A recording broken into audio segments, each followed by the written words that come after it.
Hey everybody, how's it going?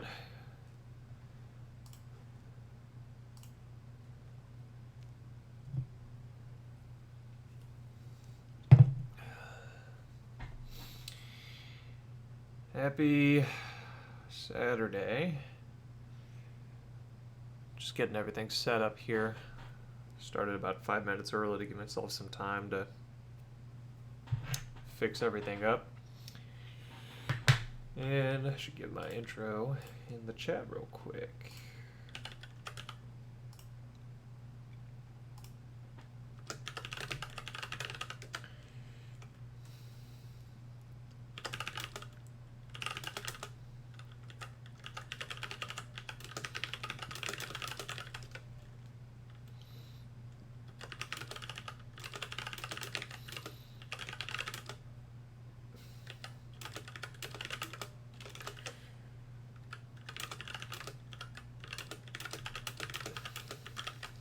Hey Phil, how's it going? Are you going to the gym? I have been avoiding the gym because it seems like a really good place to be transmitting diseases, which is a bummer because I want to keep it fit. You know what I'm saying? But gym really seems like a great place to COVID it up.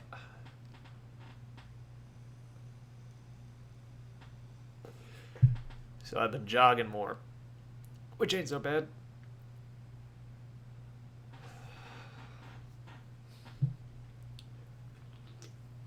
All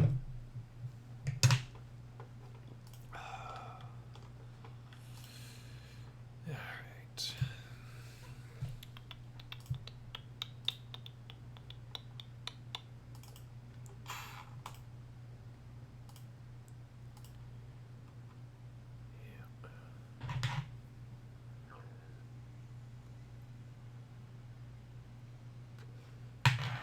Yeah, wipe down everything that might work. I mean, we're also like in the age range where I assume we're not that susceptible to the disease. It's really more about not giving it to anybody. And I work from and live at home, so I'm not transmitting to nobody. Hey, Michael, good to see you. How's it going, man?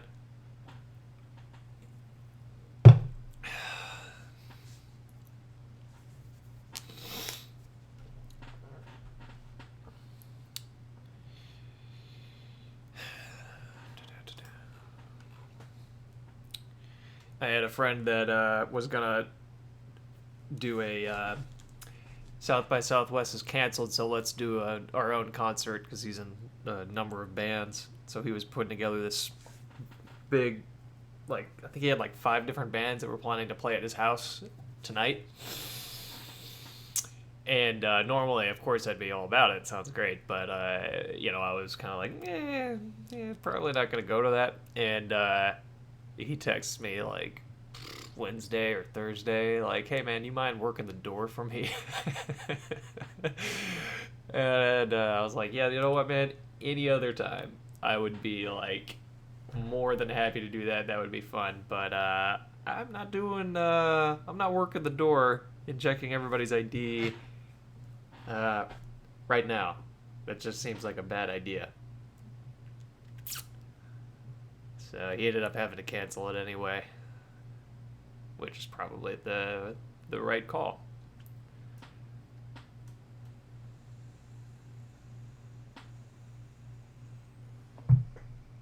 At some point, you gotta wonder if he's just trying to get me infected.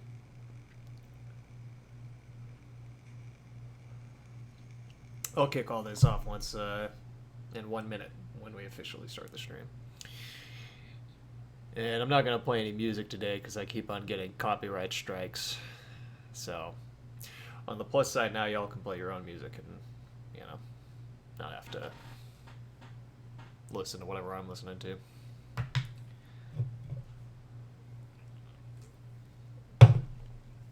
I got my cyberpunk theme going, glowy text and everything. They're shutting down everything in the South Bay. Yeah. I think they're doing that everywhere. I can't think of a single event. Yeah, hiding at home. You still on the north side, Michael? Same apartment? Say, hey to Heather for me.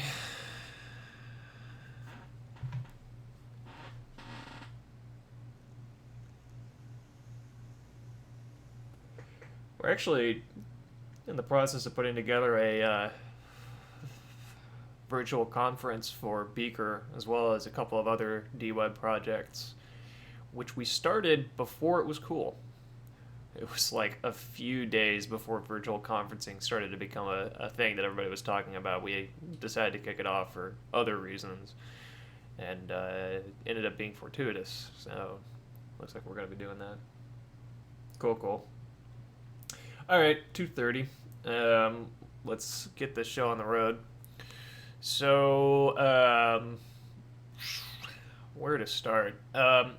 A lot has been going on in the past couple of weeks. We started officially the closed beta this week, and got a lot of pretty good feedback straight away, which suggested that we needed to make some changes that we were somewhat aware of and already kind of talking about, but very first person we got on, it became immediately apparent that we had some kind of issues in our approach that was making it hard for people to get their head around what the heck they were supposed to do or how to hook in and get value. And it's an interesting set of problems that we're dealing with, because you need to really tightly balance what we hand you out of the box so that you can get hooked in really fast, compared to how simple and intuitive and accessible we make the tools. And to a degree, it's kind of like rooted in this question about who we making this for. For instance, we spent a little bit of time going, we could make it really easy to put together kind of a Notion competitor, right? Where you could really quickly put together an issue board and a Kanban and wiki for a project that you're working on, and get it all set up so that out of the box you could click a couple buttons, create each of these for your team, and get going in a kind of a peer-to-peer setting. But the more we thought about it, the more we realized, well, you know what? We're not really making this to compete with Notion. And even more importantly, we realized that when you do that, when you give everybody, like, the things that you make easy, sort of communicate to people what the tool is for. And we didn't want people to sit down and think, okay, wait a minute, so this is basically a P2P Notion, because it can be that, but that's actually not, it can do that, let's say, but we don't want to make it that. We want to make it so that other people could build a peer-to-peer Notion on the tooling. We want to be a tool set and a platform for people to build interesting things. And so that was like rattling around in our head around the time that we brought on our first closed beta user, and got similar feedback, and really basically realized that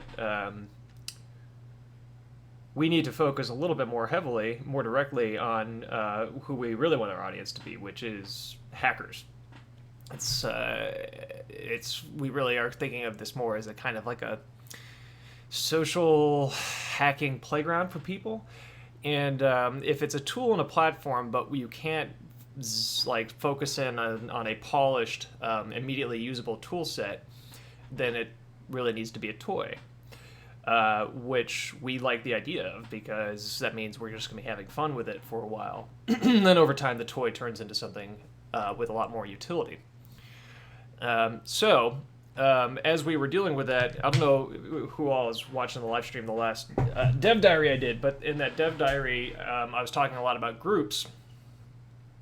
And we had really kind of zoned in on this group-centric version of the tooling, and realized that the groups don't actually hit on everything we want to do. They're a little bit too constrained, and they push things a little bit into a realm of complexity that was, I think, too inaccessible for people. So we decided to step off of the group's focus and basically turn that into a pattern instead of a built-in toolset. So one of the things that we are doing is shifting, before we did the group's approach, we also had a kind of a built-in social network. And you would have a personal drive that you would create during setup, and then you would have a kind of a Twitter application. And we decided that we actually need to have something of an identity and sort of semi-social tool set so that you can actually communicate with people. And when you do create multi-user websites, you need to be able to use the tooling you got to like choose who you want to add to your multi-user website. So we need something for identity.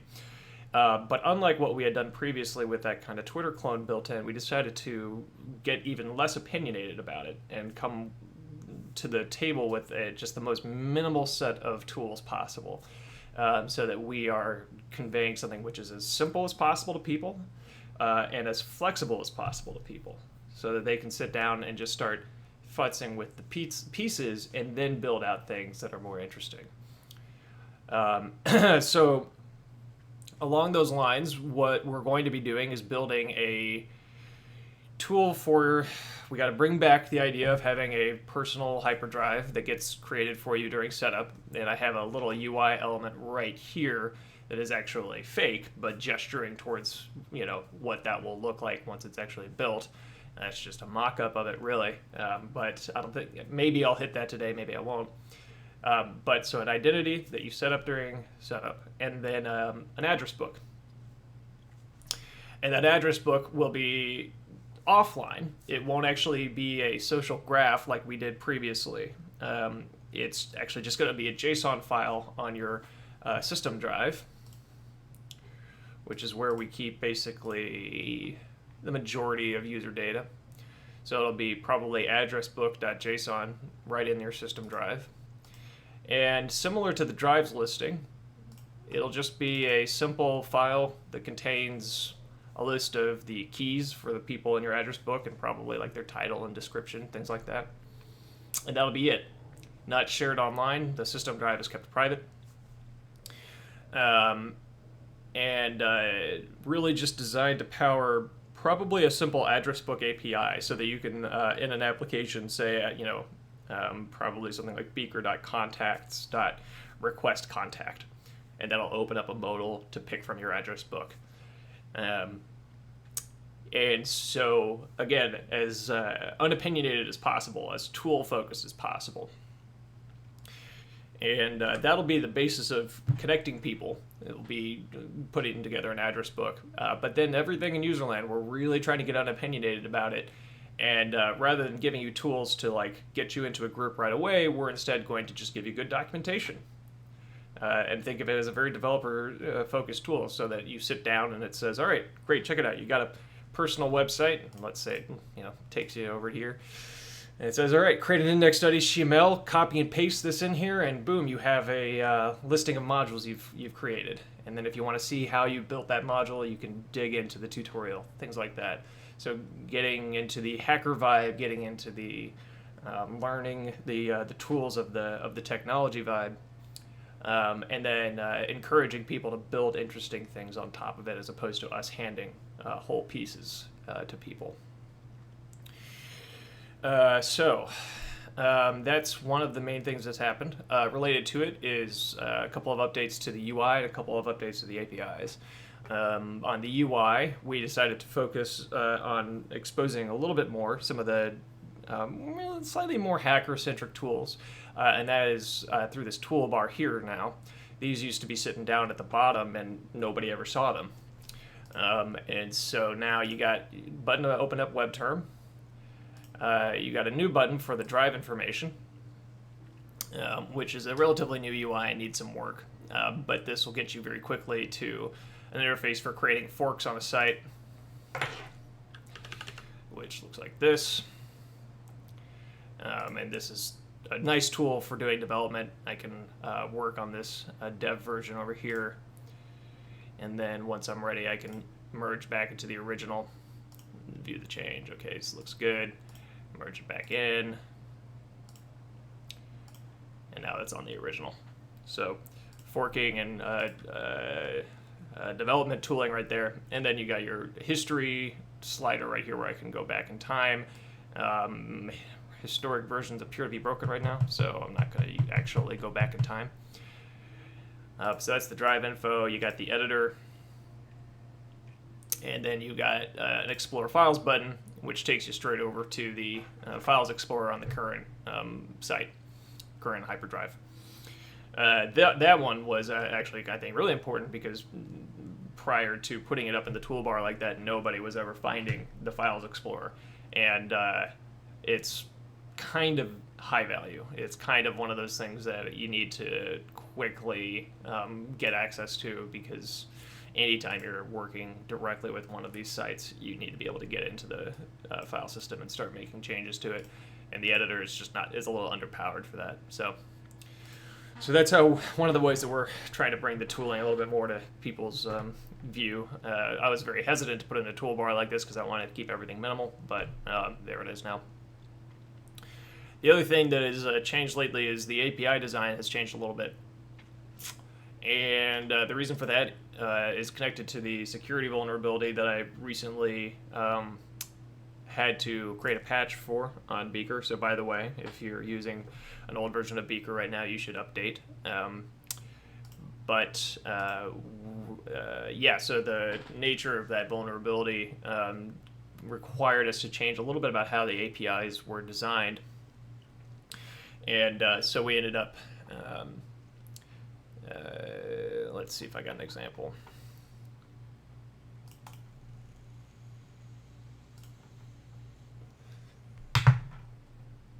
So this is a little test project that I use every once in a while. It's just a timer that I can reset.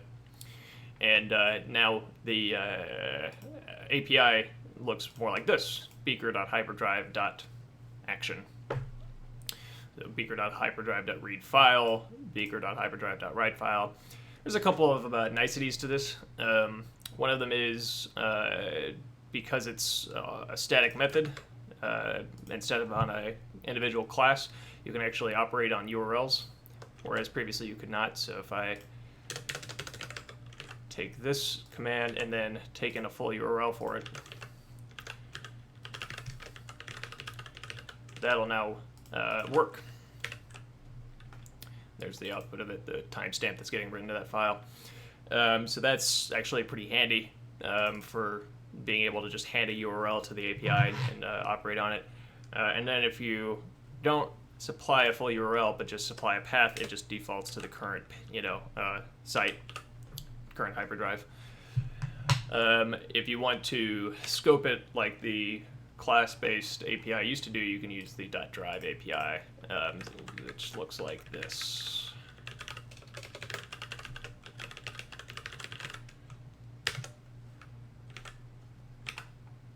So there you go. So this is the URL. So to make that a little more obvious, I'll take the actual string.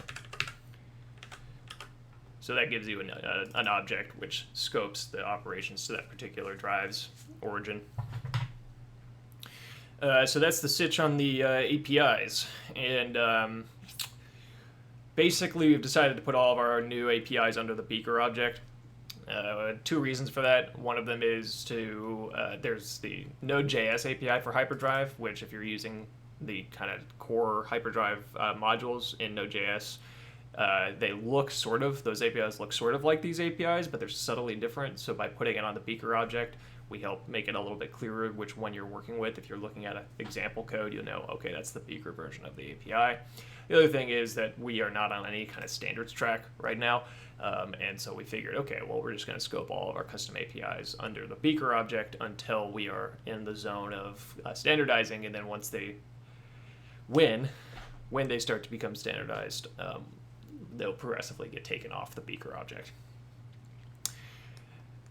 All right, so that's got everybody caught up. So now let's get into today's hacking. So I'm going to be building out a address book, which is 99% UI and like 1% data model. The data model is going to be that you have a .json file on your system drive that'll live at the top level, address-book.json, and it'll look relatively close to this.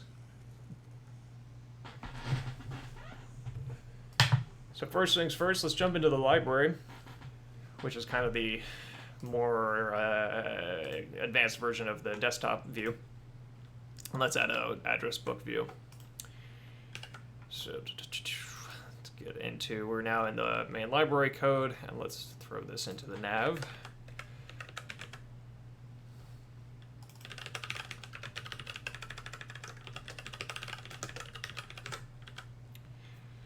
Like I was saying before, anybody that has any questions, feel free to hit me in the chat. And if it looks like I'm not getting your messages because like the chat's screwing up or something like that, ping me on Twitter and I'll refresh and try to figure it out.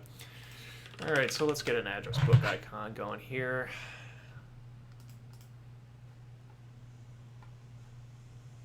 Try that one.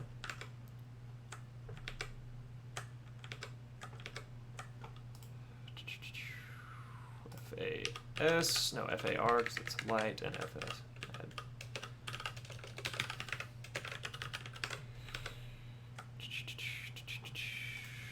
Let's take a look. Yeah, all right. It's not amazing, but I don't hate it.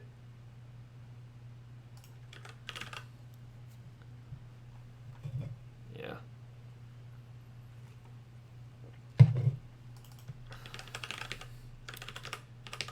Spend a fair amount of UI work just looking at icons. Could try the address card real quick and see how that looks.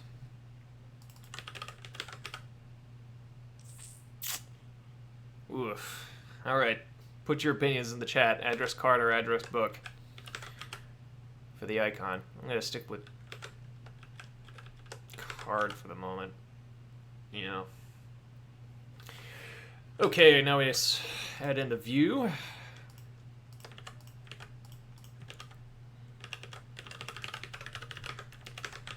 That should give us a blank screen. One of the nice things about web components is it does not throw an exception if it doesn't exist yet. It just doesn't do anything. So I can go ahead and stick it in there and then add the code later.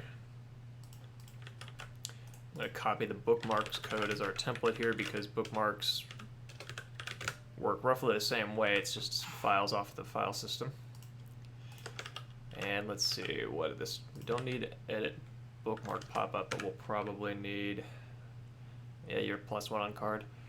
Don't need the edit bookmark pop-up, but we'll probably need an edit contact pop-up later, so I'm just going to comment that out to remind myself the rest of this is probably right.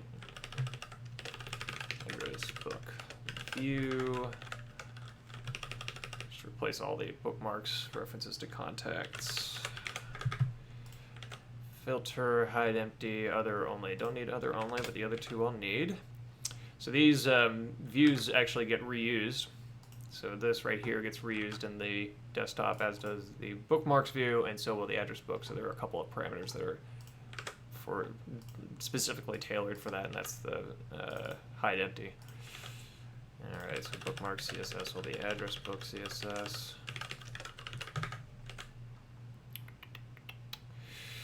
This is a tool, an API that only I can use inside of Beaker's internal code, where I can pass in just SYS to get the system drive. Only Beaker code is allowed to do that. If you're building a hyperdrive application, it won't be able to, but handy for me. So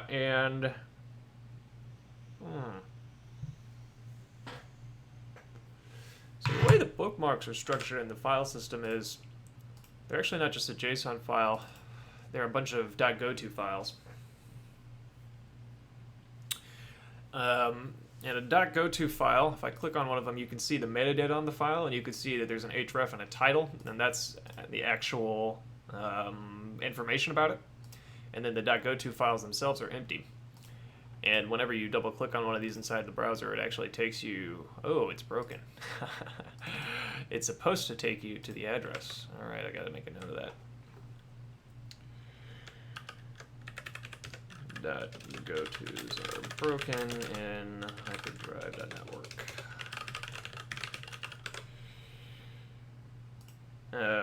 But if you actually open the .goto directly, so copy the drive link, oh, look at that. I even did it correctly there. Okay, anyway, so I could do them as individual files, each contact, or I could do them as a JSON file. I think I'm going to stick with the JSON file. The .goto mechanism is fun and interesting, and on the plus side, it kind of, no, I'm going to go with the JSON file. So that means that rather than running a query, you're just going to read the file. And if it doesn't exist,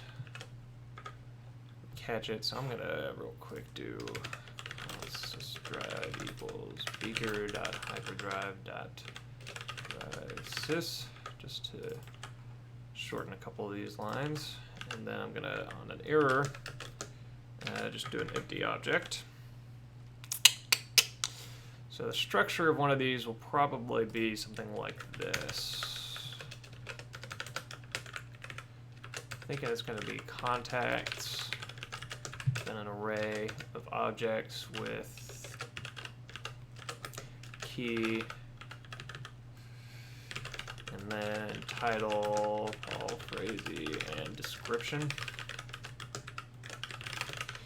Putting a title and description in there is a little tricky because I'm basically denormalizing data, or sort of caching it, and if it falls out of date, then I'm going to get incorrect information. But on the flip side, if I don't do that, I butt up against performance problems. So it's like, okay, I either keep it up to date, or I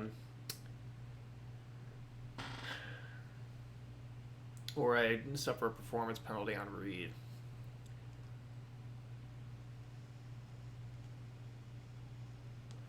I think the performance penalty is actually a problem, so I'm gonna go ahead and put title and description in there. So Michael just asked, in my mind, when are go-to files most useful?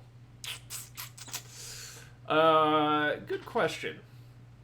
So one of the things that's a recurring ordeal here is that, you know how whenever, this is something that I was talking about with Andrew the other day, and you know how like when you first build a CRUD app that's like using Express.js and Node.js, the first time you do it, there's a lot of stumbling. You're not always sure what the right patterns are, but you get there. You do it. It works.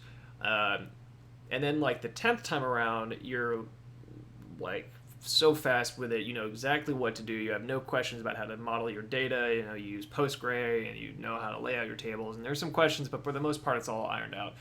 Well, anything that we're building on this tool set, it's like we're on maybe our second or third time building a CRUD app, and nobody has any suggestions for best practices. So there are definitely moments where we do something and then go like, okay, so that was pretty solid, but it was missing in like X and Y dimensions. So then we iterate again, and the next time gets a little bit better. All right. So go-to files are an example of that. They seem to be pretty solid for, they were first created out of an expectation that the Files Explorer was actually going to be a little more prime in the UX.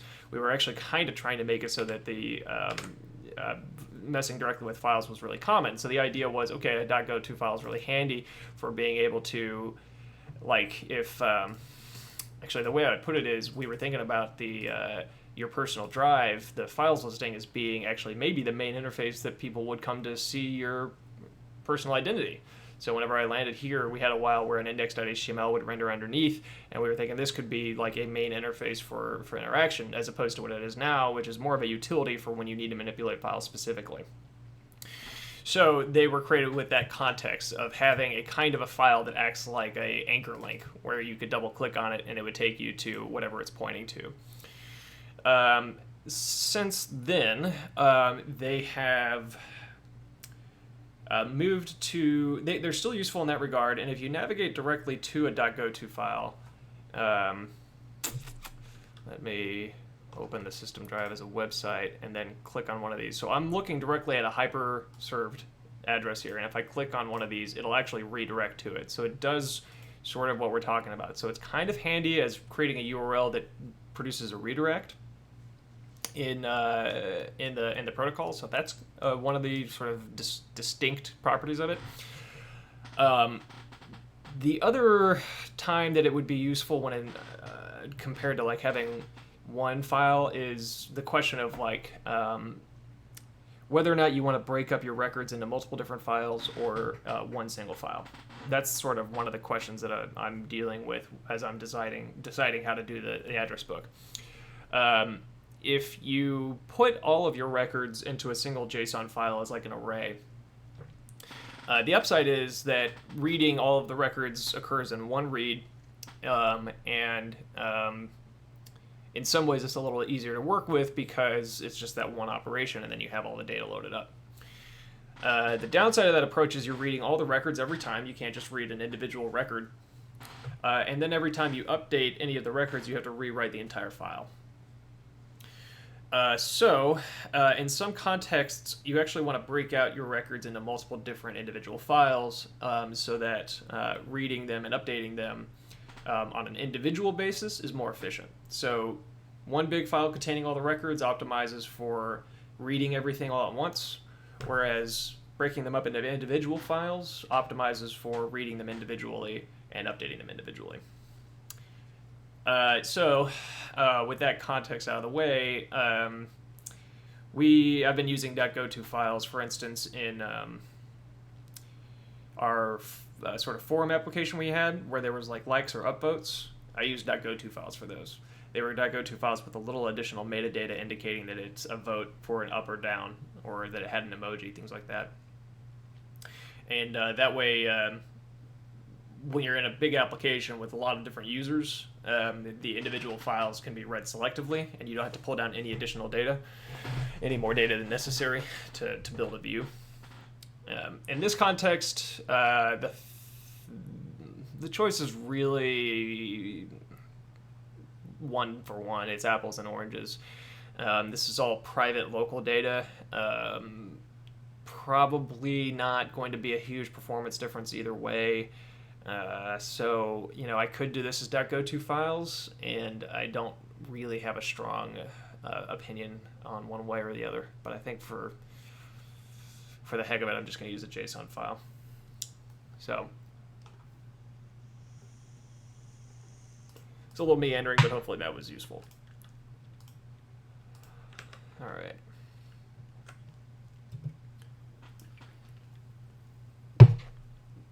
Much more relevant or difficult question is this question of whether or not I should be putting title and description, this metadata about the individual items in the local storage, that is in the address book, because I'm going to have to keep that updated, which means I'm going to have some watch process that detects whenever one of your address book entries has changed their title or description and updates the address book. So that'll have to be some routine that I write possibly later today.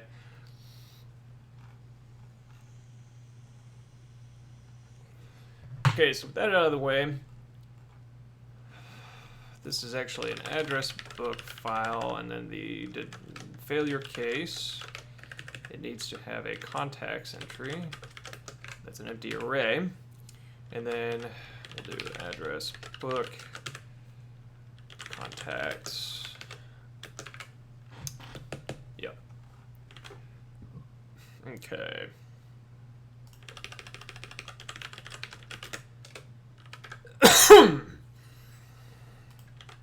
All looks fine.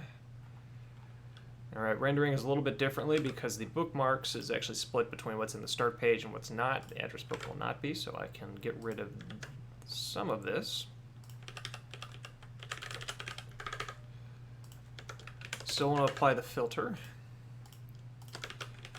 And then I can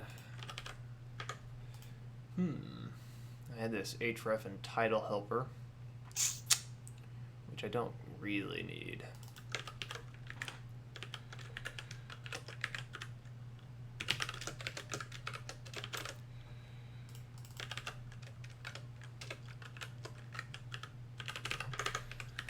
So this filter is used for a very dumb search.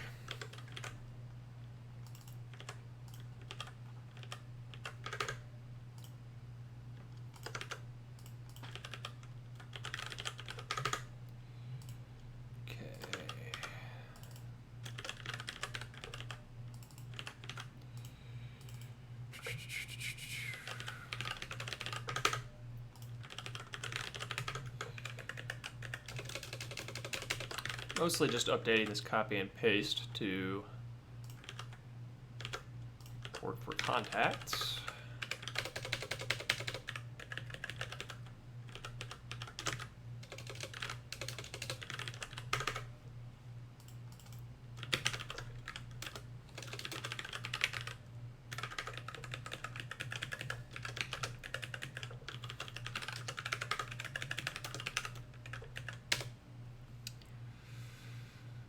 href is used in a number of places, so why don't we...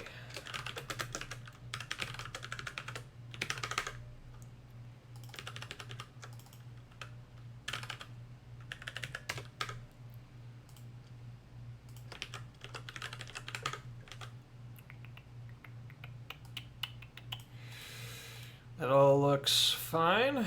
Okay, a couple more of these to do.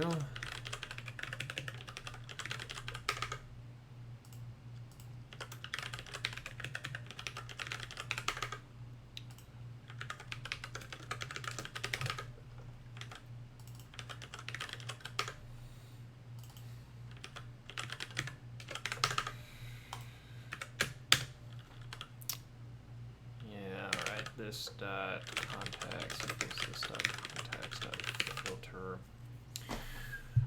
Actually, before there's a chance that the address book could be out of date, so we on the current page. So we actually want to load the address book, then filter, then rewrite it.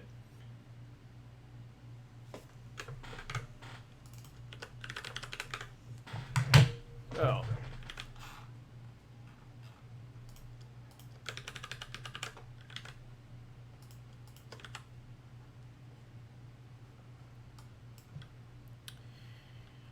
Let's see.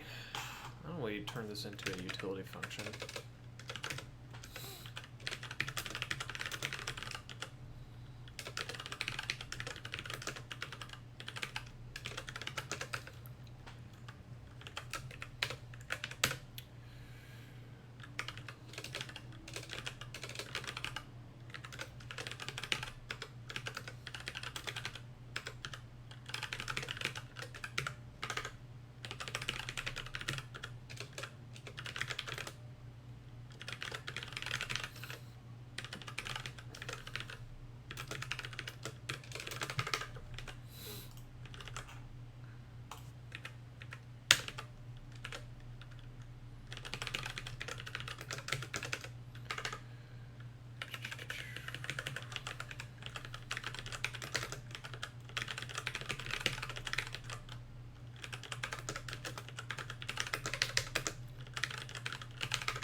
Okay, so that's removal.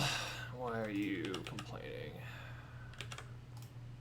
Because it doesn't know that's an HTML element. No problem there. Okay, so that should render something. Nope, we got an error. Because I haven't made the address book CSS yet.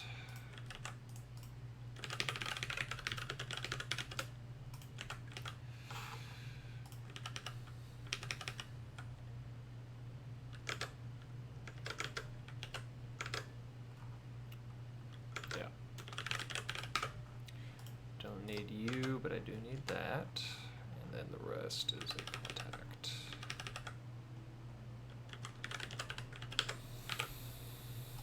Okay.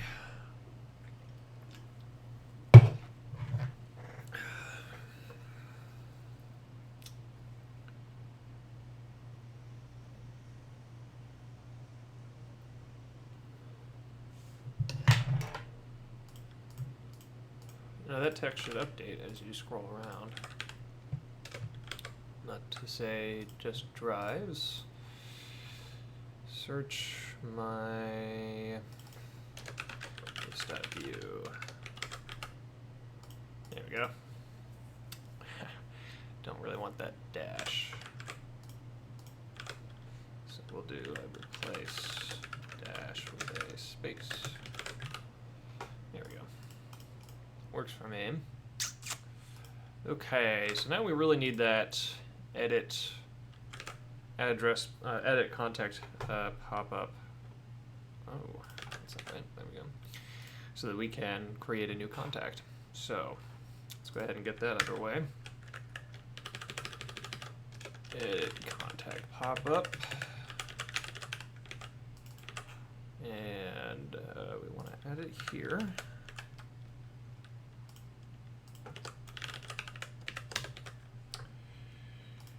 And then we actually need to make an update to the new button.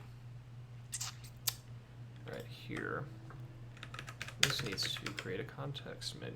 Oh wait, context menu, create.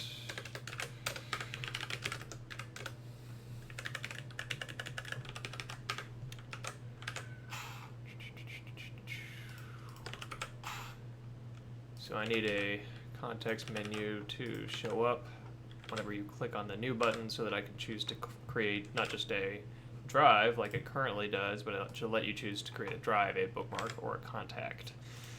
So let's toss that in because I need that so that I can then build my contact pop-up. So where am I? Okay, I wanted to steal a usage from over here. 95% of my work is copying and pasting my previous work. Okay, and then we need HDD and FA star and FA address card.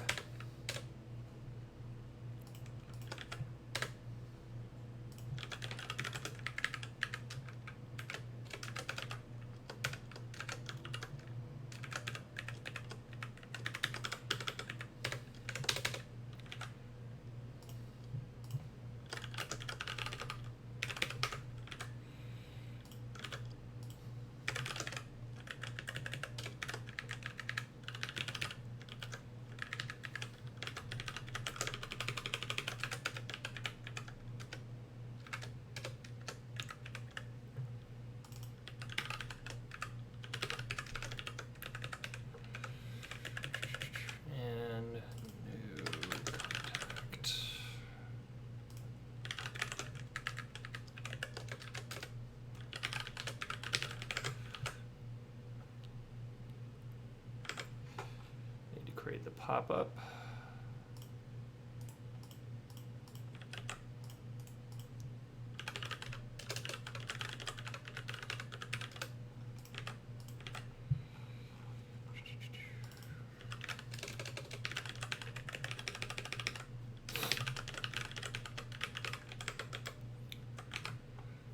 And X is not defined.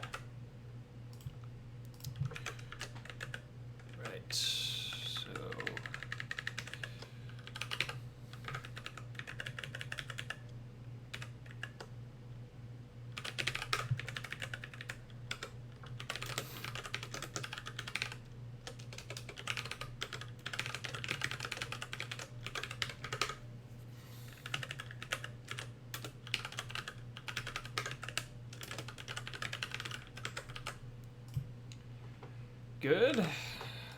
That's typo there. Okay, a little cramped.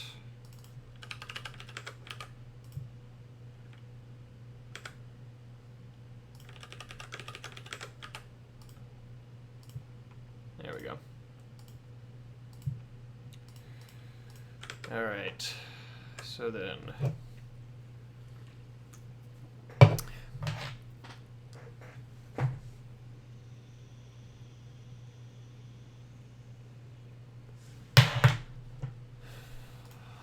Trick on this is, I guess what I need to do is duplicate some code over for creating a new bookmark because there's no current. Oh, wait a minute. Interesting. Is this? Okay, so my edit bookmark pop-up. Whoa, stupid chair. My edit bookmark pop-up needs to be smart enough to handle creation of new pop-ups, or creation of new bookmarks rather. And then I need to detect if the bookmarks view is open, and if it is, it needs to reload the current bookmarks listing. So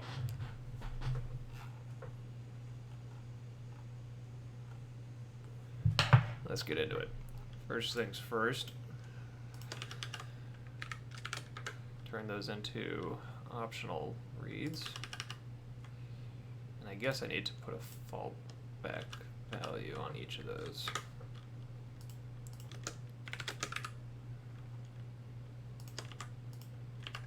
Yeah. And then, where else is this used? Right here. That's it. Okay. So, if this dot bookmark, it's an edit action, and I can do it directly. And otherwise, we actually have a web API that we'll use. Wait, beaker.bookmarks.add.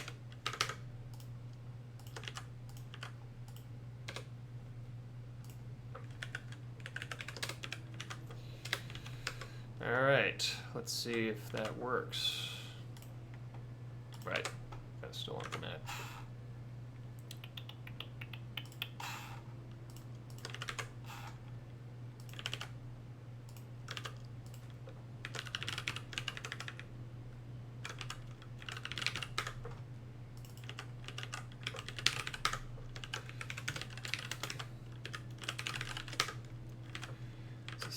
Fail if I pass in nothing.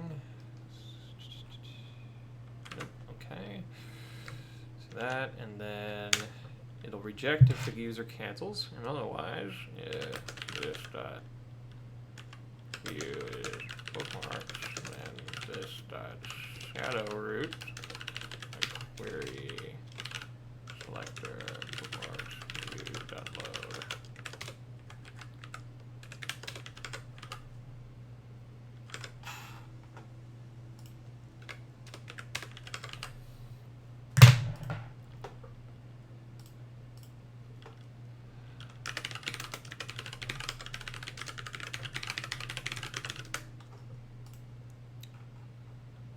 Okay, great, worked. Let's make sure pinning works.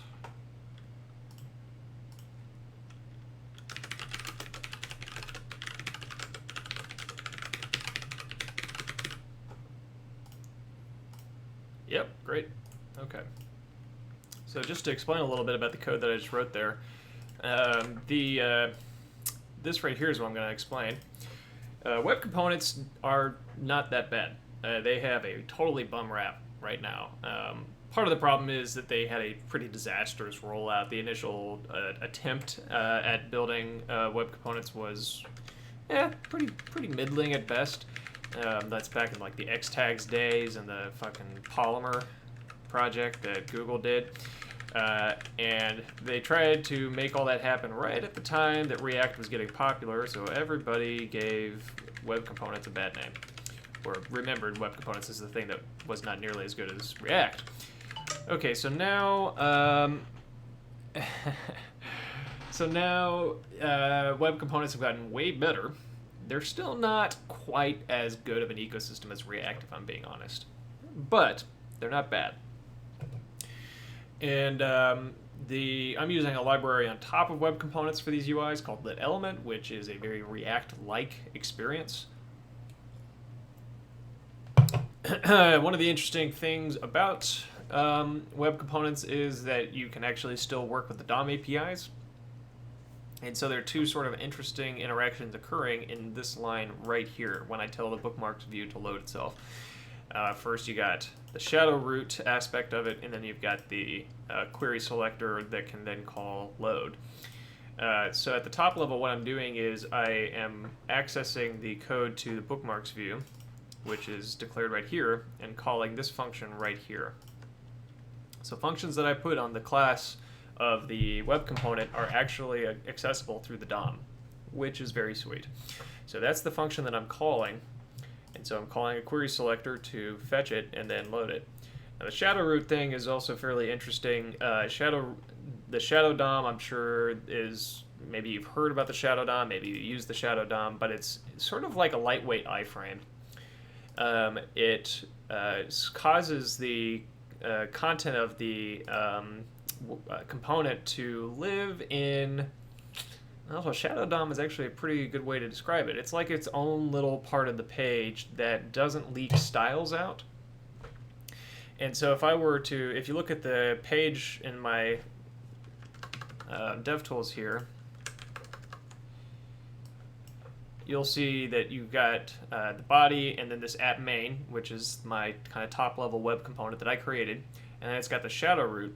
And from the outside, I can't actually query into there. So there is a bookmarks view right here, or let's even say the layout. If I do document .body.query.selector.layout, you're actually not going to get anything. And that's because, again, this shadow DOM is kind of like a mini iframe. Not really quite like an iframe. So if I wanted to actually access that .layout, I do this. I add a query to get a hold of the app main component, and then I say go into the shadow root, and then I can run another query selector to get the layout. So that's effectively what's happening here. I'm going into the shadow DOM of the app main, which is the current component that I'm in, and then selecting the bookmarks view, which here's the equivalent. And so then if I access the load function, you'll see there it is. It would be really nice if there was a CSS selector for going into a shadow root, but as far as I know, there was one at one time. There's not one anymore. So a question that I think is worth asking is, why would you want the shadow DOM? Main reason is for CSS encapsulation. Like an iframe, any styles that you put inside of a shadow DOM will not apply outside of that shadow DOM. Which is kind of a big deal, as it turns out, because if you've done a lot of web development, you'll know that you spend a lot of time trying to create CSS selectors that are going to be very specific to whatever component you're working on. And you don't want it to accidentally collide with other components. So you end up coming up with these really long CSS selectors like my custom component dot my custom component header anchor, right? And it sucks to write those, so you usually use a CSS processor like Sass or less, so that you can like embed these things, so to speak, so that you do like, I don't know if I might have problems if I do it in there, so you end up writing these nested selectors like this using something like less or Sass, and that's how you make it just even survivable to write CSS with these very long selectors. With the shadow DOM, you don't have that problem anymore. All of your components are scoped to their own CSS files, so you don't end up having to get these crazy specific selectors. It's really handy. It's really handy. It's not always a picnic, but it's not bad.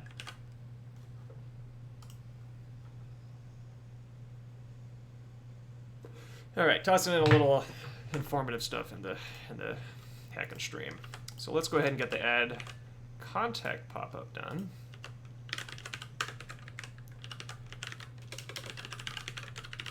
If anybody has any other questions about Shadow DOM, feel free to ask. Okay, so that just blew up, probably because I need to update this code some. Let's start by doing my good old find and replace. That's that. Then these stat calls, anything that stat.metadata can change, just get rid of it. No longer have a pinned. The URL we'll take up to the top, and then we'll take title and duplicate it to get description. Interesting. Actually, I don't actually want the user to be manually inputting a title and description, or do I?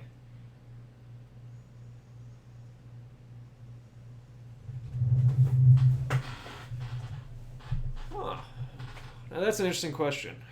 Do I want the end user to choose a title and description for their contacts, or do I want to automatically use the ones declared by the users? What I can do is have it so that whenever you input a URL, it automatically fetches the title and description, and then you can modify it. But the question then becomes, do I want to keep the title and description up to date with the original, with the drive, by default, or do I just leave it and then it's up to the end user to change it if they ever want to change it? Part of the question comes down to whether or not that could ever be confusing. So let's say I add a contact and it's Paul Frazee. And then Paul Frazee, I decided to legally change my name to James Frazee.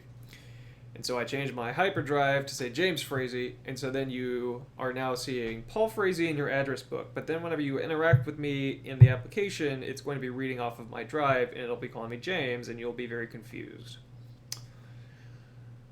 So I don't think I should have the user manually... yeah, I think I should not give the end user the ability to override these values. Or if I do, it needs to be really explicit and not the default behavior. Do I run into namespacing issues with web component names similar to CSS classes, or has that been a non-issue for you? Web components are required to have a dash in their name. So you can't just define a web component named pop-up. It has to be something like contact-pop-up. They made that requirement to basically encourage you to put a namespace on all your components. So if I'm being really rigorous, I'd probably do something like Beaker-edit contact pop-up. But because this is all my code, I don't really need to worry about that. But if I were to make a library of web components that I was going to then publish as a module for other people to use, I'd probably namespace it in that way. So if it was a Beaker web components library for editing contacts, probably every web component would be something like Beaker-contacts-list. It's still got the possibility for namespace collisions. In practice, I've found it to be not a huge deal. I've never had it happen to me before. But I also, because web components are still, I've never imported somebody else's module of web components. So, that's probably why I've never run into the namespace collision problem.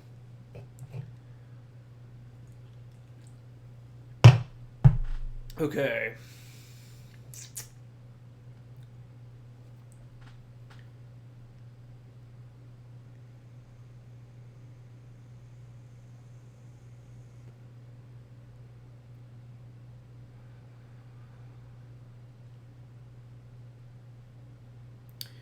So one of the things I'm thinking here is editing a contact almost doesn't make sense if you're just, the only thing I'm allowing the user to change is the URL.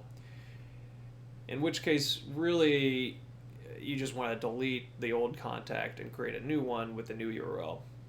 So I'm going to keep it called edit contact pop-up, but the reality is now I'm going to rename it to add contact pop-up, and I'm going to get rid of the edit action on contacts, because there really isn't any editing you can do. Right.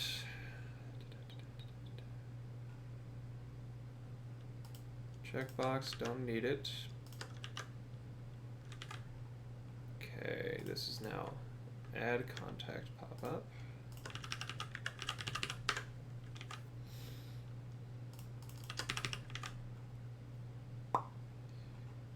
You'll have one input, and then the rest is going to be pulled from that.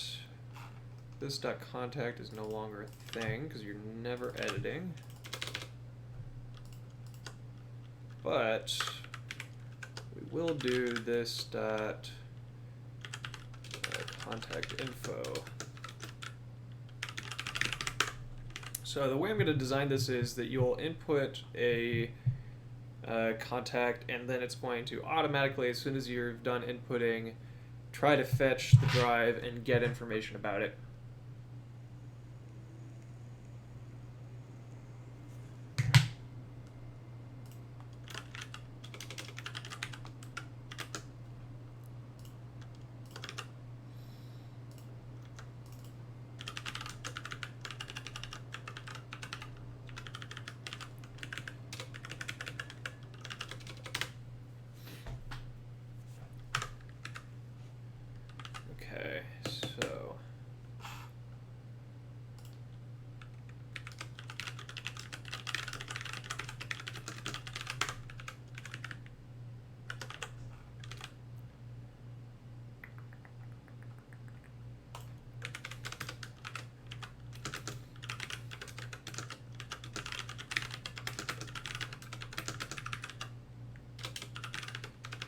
So we got 3 states here: loading, loaded, and no input.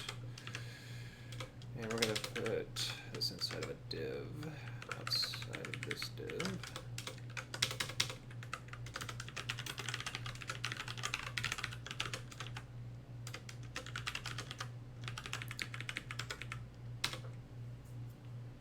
So for loading, we're going to do a div class equals loading, and we'll put a spinner.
And actually, we should not allow them to save until we have the contact information, because we need that contact information to add it to the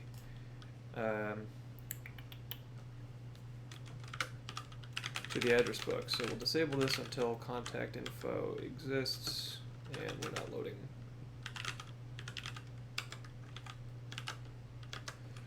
And when it gets that long, you want to break it up into multiple lines.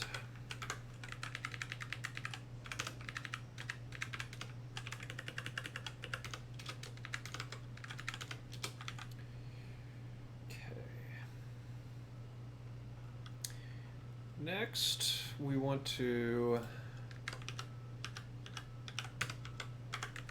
listen to the input, and probably want to do this on keystroke and just debounce it. So we'll do it on key up, this to on key up, URL, we gotta change this to URL.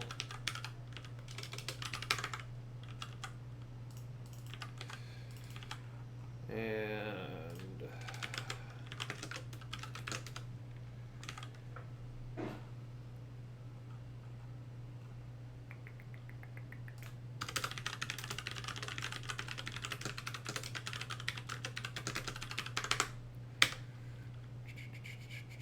so not only do we need to debounce it, we also need to cancel previous load, so I probably need to track.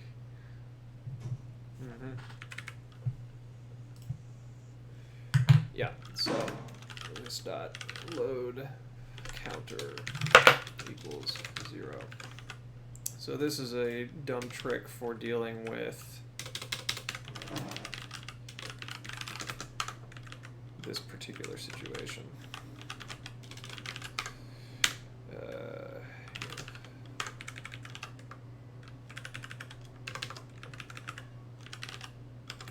I'll explain this in just a second.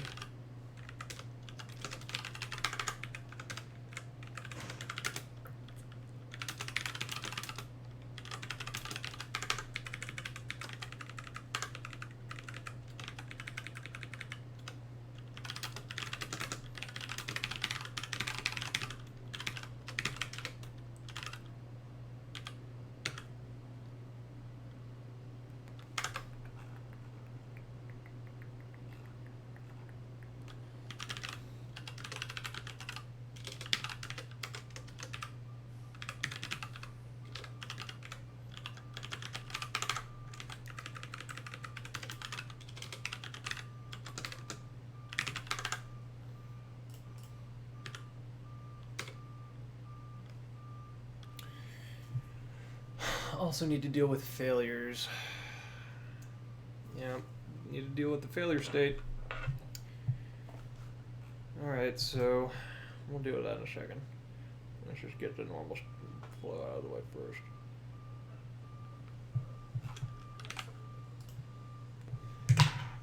think I got a debouncer in my standard library.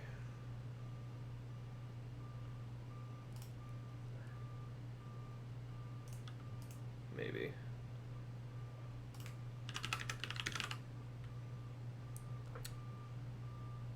I do. Great.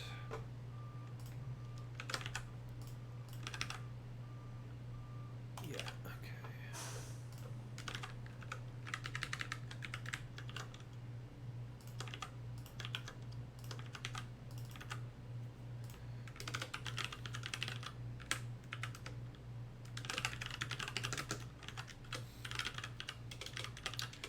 As soon as I write all this, I will explain it in full detail. We'll give it a 1 second delay. I'll explain the debouncing in case anybody's not familiar with that.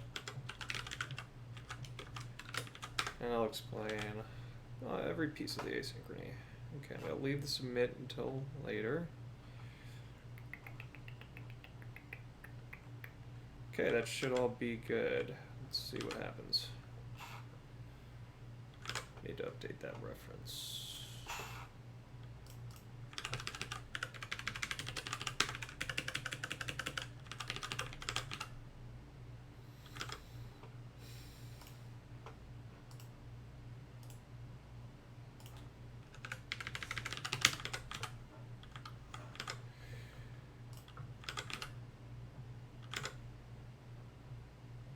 Contacts, the address book view needs to no longer import that. Alright, new contact. So far so good. Oh, what the hell? Oh, that's very slow. Okay. Add that to the bugs.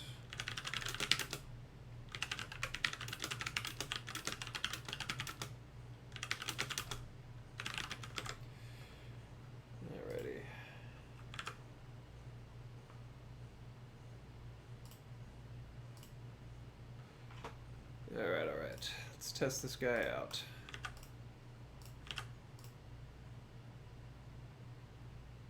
Nothing happened. Let's take a look. Get some logging in there and see why that didn't do anything. So, console.log, key up, and then console.log. Oh, actually I know exactly why nothing happened. So, I'll go ahead and log this. So lit element has a model for reactive rendering similar to like how React does, but rather than using a state object and calling set state, you instead basically declare a set of properties that are going to be on the class, so some of the member attributes of the class to watch automatically. And if those change, then lit element will automatically trigger re-renders.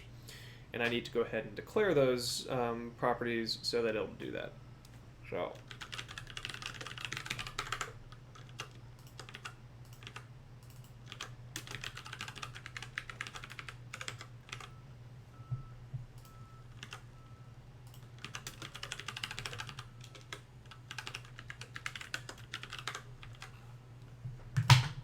do that using a static getter of properties. Return, I want to say an array. Let me check my usage. No, an object.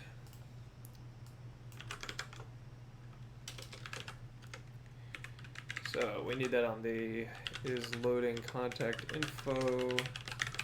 As soon as JS gets decorators, this will get real easy and it'll be very nice. For now, you gotta do it like this. If I was using TypeScript, I'd be able to do that. But I'm not using TypeScript. Alright, let's try this again. New contact, and there we go. Worked. And if I start to change it, and there's the failure that I need to support. Great. Alright. Why don't I explain the code that I just wrote? So the flow of this is that whenever the URL changes, I want to trigger a attempt to read the information about the drive. Somebody's messaging me, so okay. When I do that, there's a couple of things I need to consider. The first is that I want it to automatically happen whenever you type into the URL input, but I don't want it to try to fetch the information every time you type into it, because then it'll basically cause a bunch of network fetch events, many of which are not useful. You kind of want to wait until the user's done inputting, but you don't want to wait too long. So that's what debouncing is for. Debouncing is something you can Google if you're not familiar with it, but it's a way to basically say, for each invocation of this function, don't actually immediately execute, but start a timer. And then as soon as that timer expires, like every time the function gets called, that timer resets. And as soon as that timer actually does reach its ending, then it'll go ahead and run the call. So it's a way to basically take a lot of calls of a single function and turn it into, maybe just one call or just a few calls based on when the timer expires. So we debounce. That's the first thing that we do that's important. Now, even with the debouncing, it's possible that loading will still be in progress and more changes will occur and another request will be made. So what you could end up with is multiple different information requests, multiple different of these get info requests that are basically in flight. And you only want to respect the last one that was asked for. You want to throw away the others. And so that's why I use this load counter here. And so what I do is I set this load counter to 0 at initialization. And then whenever this function is called, I increment it and capture the value. And then after the fetch occurs, I check if the load counter has incremented again since that value that I captured. If it has, then I know that I'm no longer processing the info from the most recent request, and so I want to drop that piece of information because there's another request that's in flight that we actually want to take the result of. So that's this pattern right here of the load counter and checking for the equality of the load counter and dropping it. Simple little pattern, kind of hacky looking, but definitely does the job. One of the things that I do want to change is I want to go ahead and set the loading to true as soon as they start to type something, so that it feels more responsive. So I'll do that now. So it's loading and then it goes.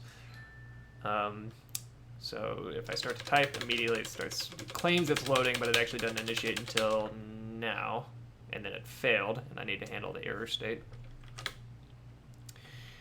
And then, so we got to handle the error state. We got to style this guy up. Got to get the spinner CSS in there.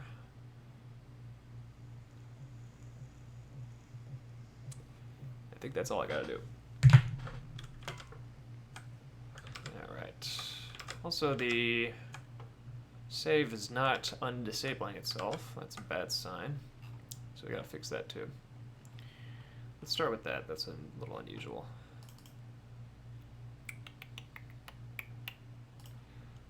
That should be correct.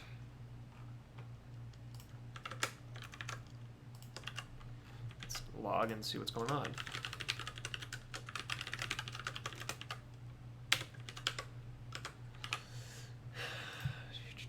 Contact, grab the URL, disabled is false. My logic is inverted somehow.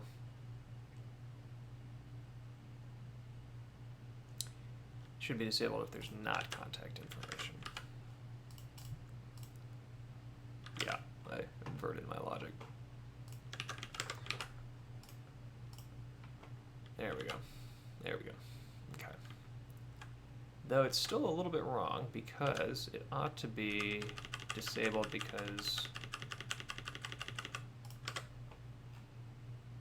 yeah, I completely inverted my logic.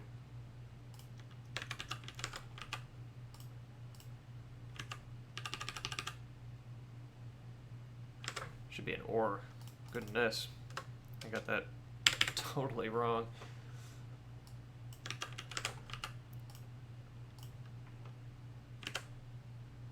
There it is. Good. Okay. Now let's bring in the spinner CSS. Oh man, okay, let me think.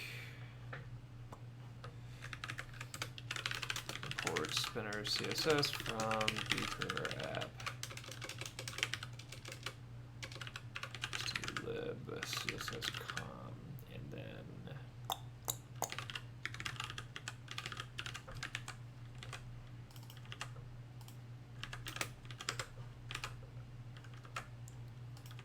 I think I must have gotten that wrong.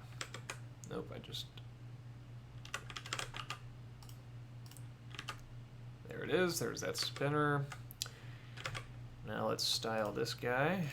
So, loaded, we'll do display grid, grid template columns, 40px, 1fr. 40 is too small, let's do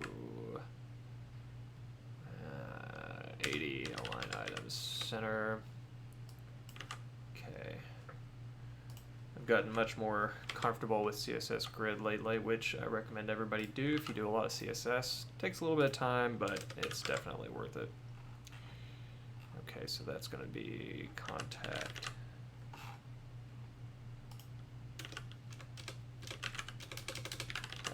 Info.loaded. And then the image needs to be updated to width. Let's do 80 by 80, and then we'll put a gap on the grid. Again, if anybody has any questions about anything I do, feel free to ask.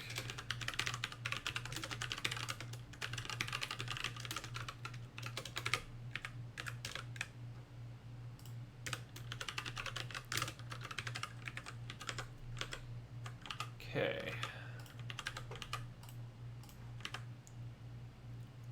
All right, so that's a little prettier. Let's get the title sized a little bigger.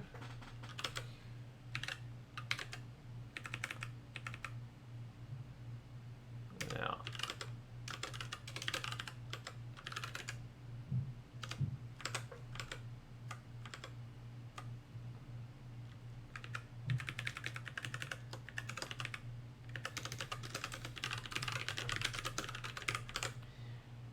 how about the description? Font size 16. Okay.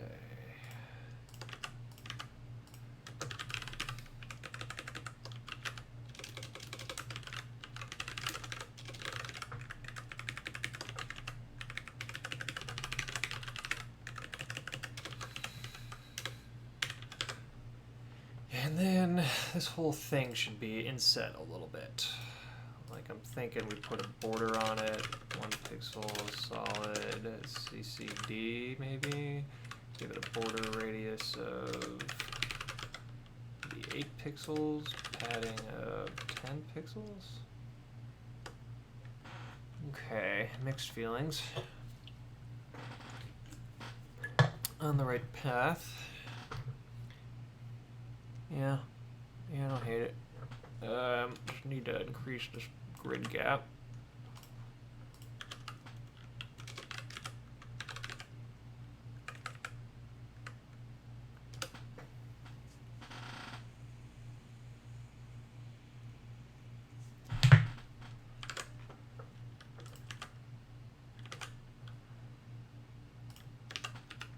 And then I'm thinking the title looks like it's a little bit lower than it ought to be.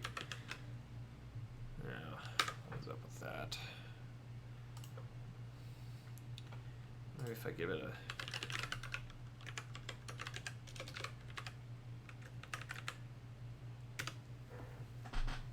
Yeah. I'm gonna do that. It's a little hacky, but I'd like the text to be just a little higher. Yeah.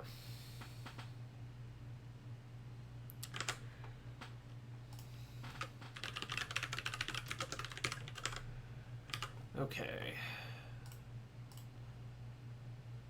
Yeah, that looks fine. Oh, yeah, interesting. Okay.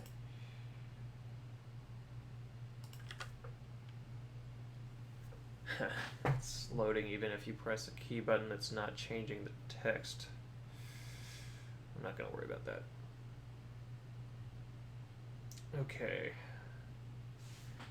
That spinner is not really centered, which stinks, so I should fix that. It's also a little too light. So I'm going to just solve this with a position relative. It's a little faster.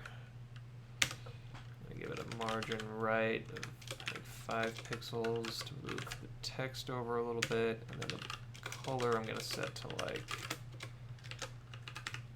that. Is there a way that I can reduce the width of that?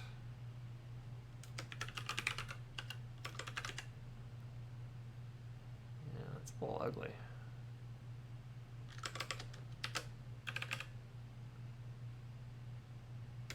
I can live with that though. And everything feels like it's a little bit low. Yeah, the line height.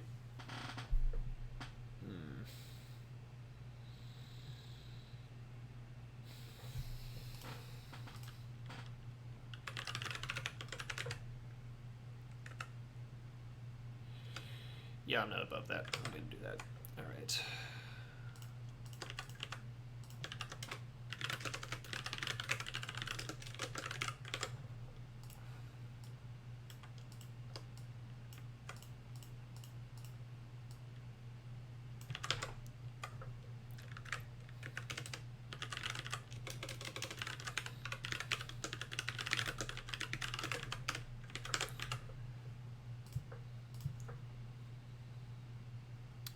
Enter a URL to fetch the contact information. That is terrible copy. How about ready to add? Or maybe it just doesn't need to say anything at all.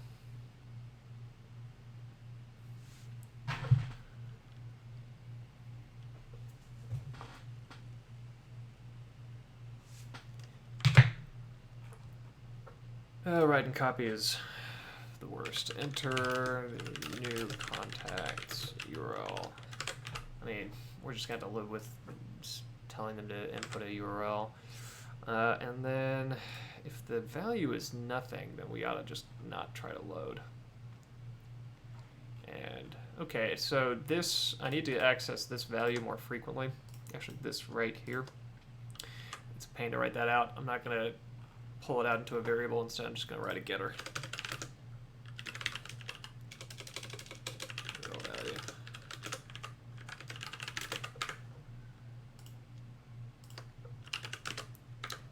Value. I do like getters these days. All right, so that's URL value, and then over here, if there is no URL value, then we're going to do this dot contact info equals undefined, and this dot is loading contact info is false, and we'll return. So that should stop it from prematurely. Yeah. Okay, that's interesting. Right, that's because it errored. Now we just need to handle the error state. Last task. This dot contact load error.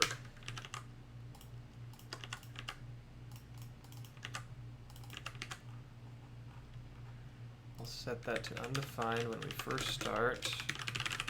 And we'll put this in a try catch.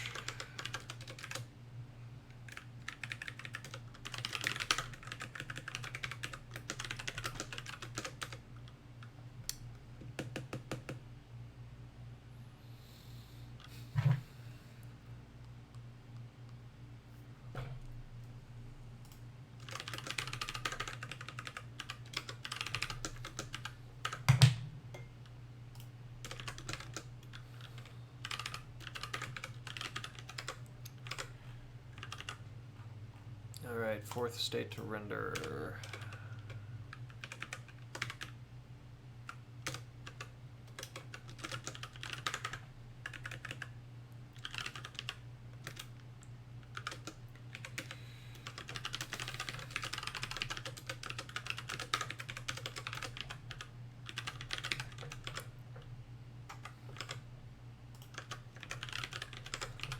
Alright, let's see if it works. Great. Even got that erroring styles. Uncaught error though. What is that about? Uncaught error. Who is prepending uncaught error? Okay, so this has some predefined styles that I want to remove. Okay.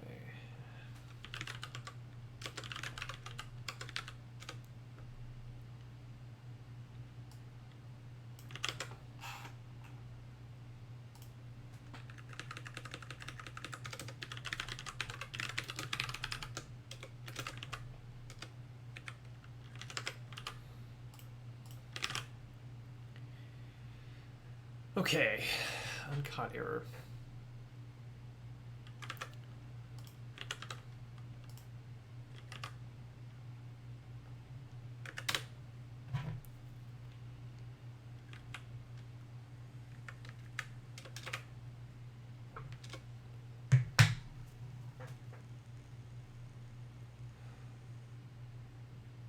Well, that's an error state we need to deal with too.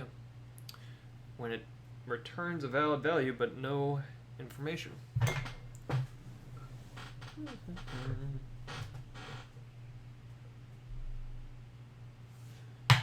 Okay.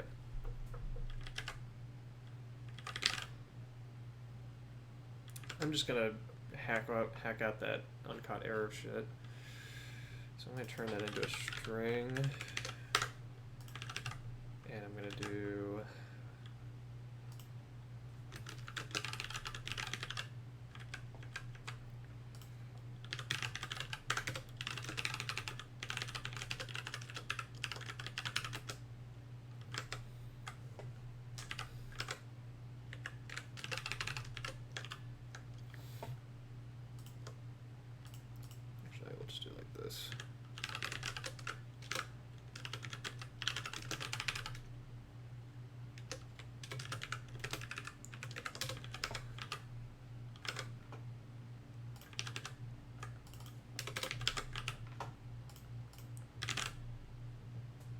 okay, and last, and hopefully finally, so hopefully last, need to detect when nothing was got, which should be, because info.conversion is 0.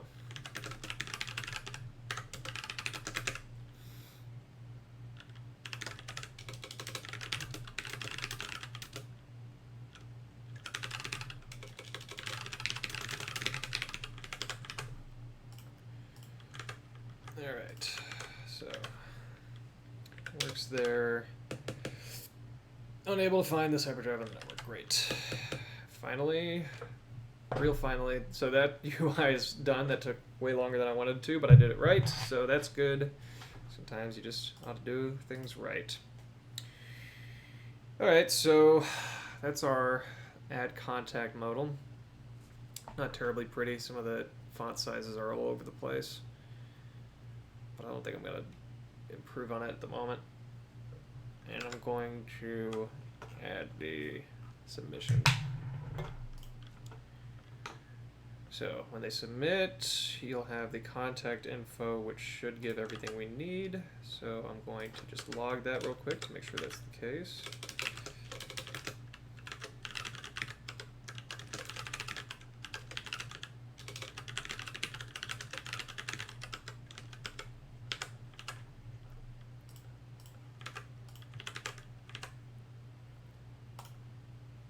Okay, yep, logged, good. If you're viewing somebody's contact URL, would there be a button to add them as a contact? Like if you're viewing their page? Like there, if I'm on here, this is the person I'm adding, should there be a UI element somewhere here you're suggesting?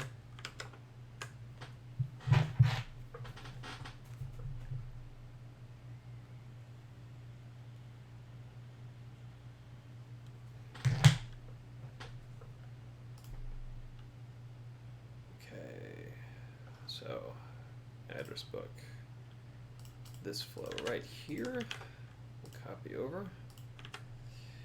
And this drive doesn't exist.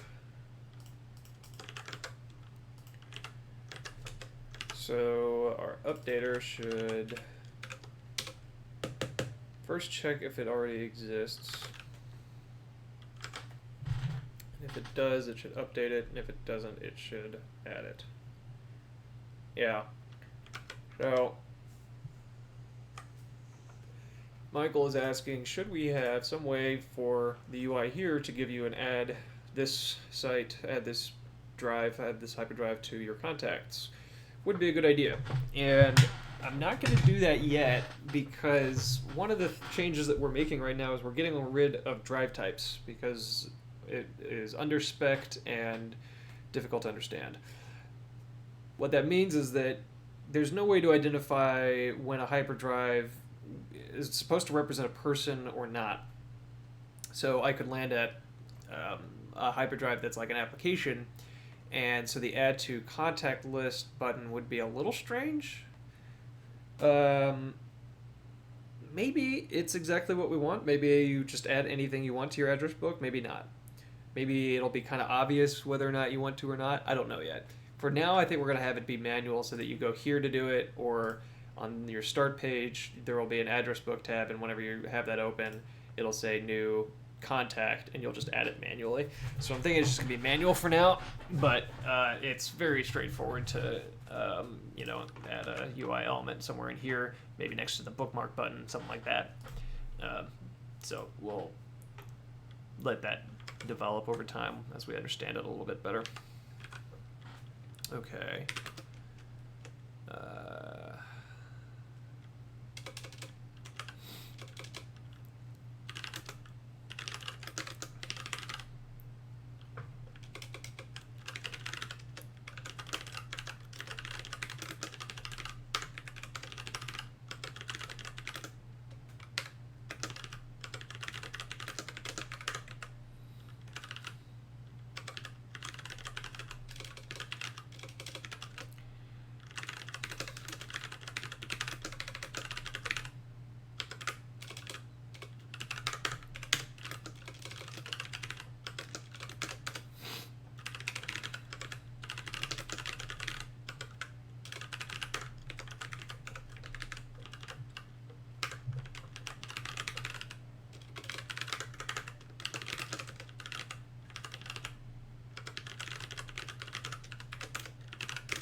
I see your question, Michael, and I'm going to answer it as soon as I test out the code because I think I just hit the last piece.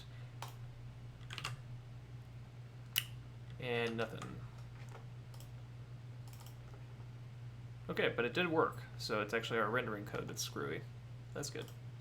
Okay, were you thinking about bringing drive types back later, or do you think y'all are going to drop that complexity? Don't know. I mean, there's a whole range of topics that touches on about data schema identification. And drive types were always a little bit questionable about how well they've worked as a way to identify schemas and purpose of drives and things. So at this stage, we're just going to YOLO without it and kind of give ourselves more time to learn about what the tooling needs. We are similarly going a little bit fast and loose with file structures in general. That's kind of part of what we're shifting to in our mentality is let's let people kind of, we'll tell people patterns about how to structure the file structures of their drives and try some things ourselves, but we're not going to build anything into the browser for now. Kind of want to let this evolve on its own and let it be a little chaotic for a little bit is what we're thinking. Okay, I'm going to use the restroom real quick and grab myself a drink. I'll be right back.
Okay. So one other thing on our to-do list. First thing we gotta do is figure out why contacts aren't rendering in the address book view. Get that done. I need to remove the edit controls. On the contact adder, I need to handle a case where a thumbnail is not available, which can easily happen. So those are our to-dos. One moment. Well, I just check in, make sure nobody's trying to get in touch with me.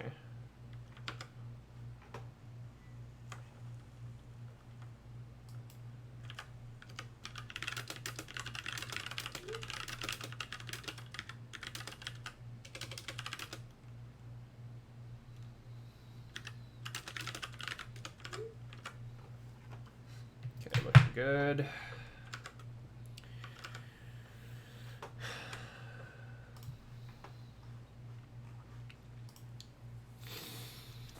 Okay, so let's first figure out why contacts aren't. Actually, let's first strip out the edit contact controls, because that's. Deleting code is always the most fun. Edit. So we'll get rid of that. And we'll get rid of this. That's that. Next, let's see. Why is this coming up with no contacts? Did I get something wrong?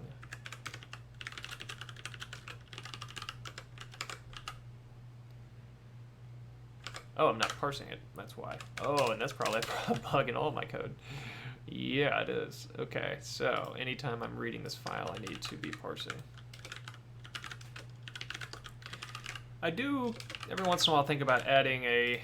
So in the read file, the next parameter is the encoding, so you can put like binary to get an array buffer out. Sometimes I think about putting JSON as one of those options there so that it does the JSON parse for you automatically, but haven't quite given into that impulse yet.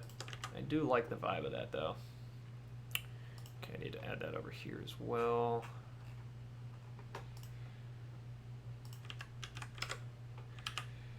There it is. Good deal. Okay. So, if I click on it, it goes there. Good.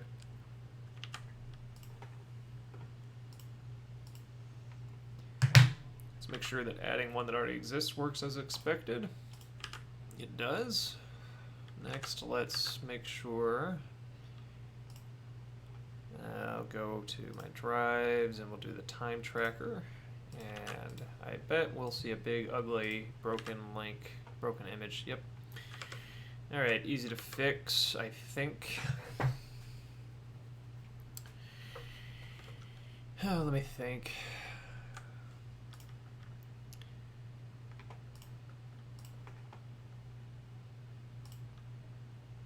It would be so nice if there was an error state that I could just display none. Does that exist?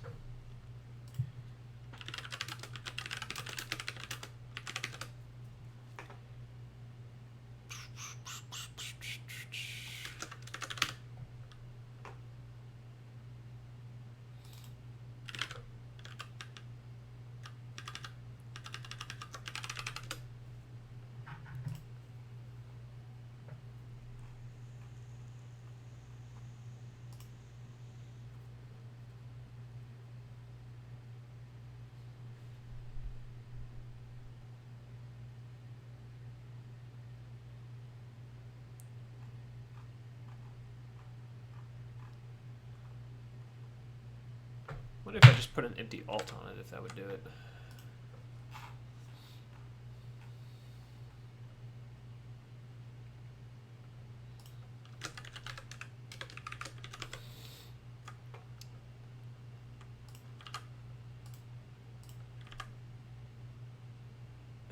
It did. Okay, so it gives that, which is a little ugly, something similar to resed up out of JSON with fetch. Yeah, with the read file. Okay, so that actually is not what I want, though. I really want it to detect when it errors and hide itself. Okay, so that means this dot is thumb hidden.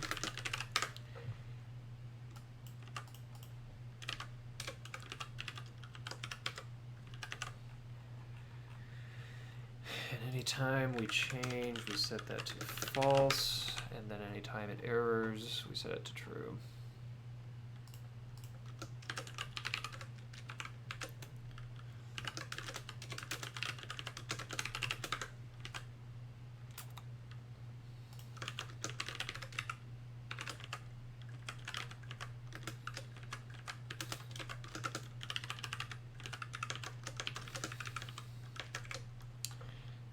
Too long, so we need to multi-line it.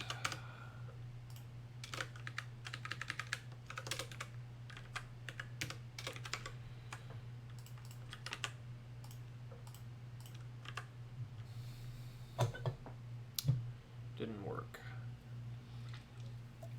May just be because hidden is not declared yet. No, it just didn't work. Actually, there's a number of problems with this.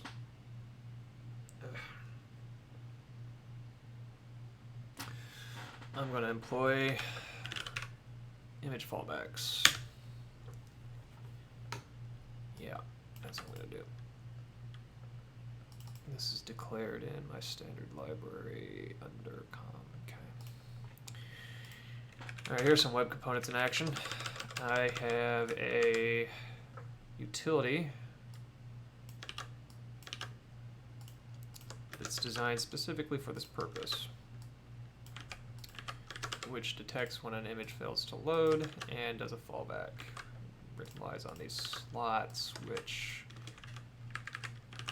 image fallbacks. And then I need to choose my fallback.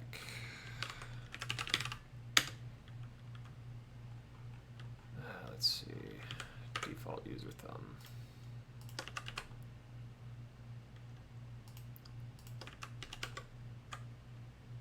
I'll explain this component in a second because it's pretty handy. I'm guessing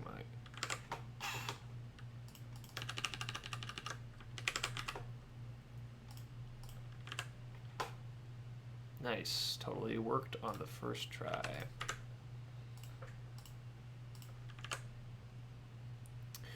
All right, so this is a nice example of when web components totally crush it.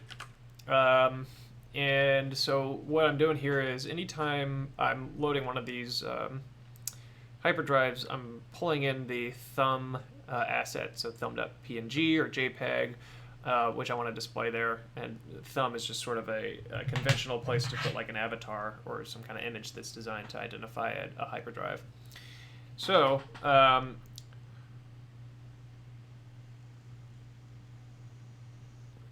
if the thumb is not present and fails to load, I want to have it fall back to this other image.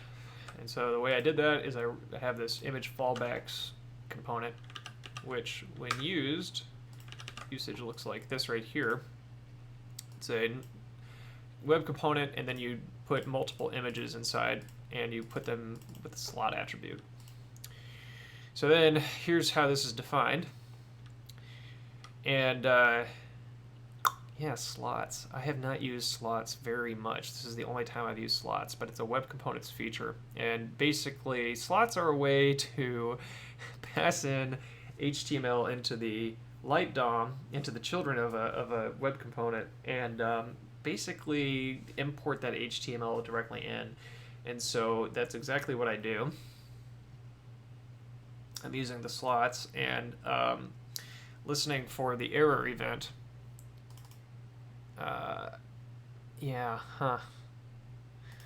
So, I don't know. If you're interested in this, ask me, I can link the code, but basically this causes it to attempt each of the images that you pass into the web component, one after the other, and as each one fails, it falls back to the next slot, and that's how I get this kind of nice fallbacks behavior. I'm not going to dig into the details of slots because I don't want to have to, I don't remember it that well, but I also don't want to have to get sidetracked into explaining them.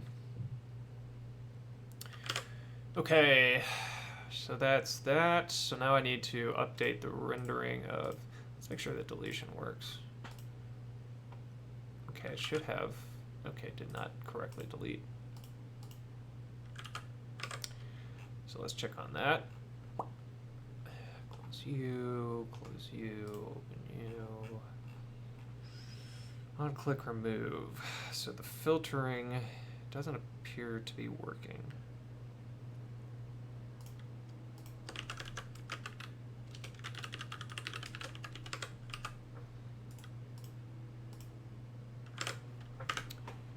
Let's see, contact, click remove.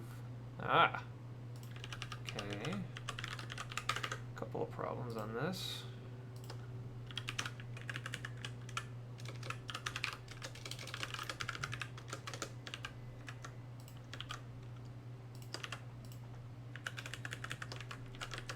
But I don't think that explains it totally.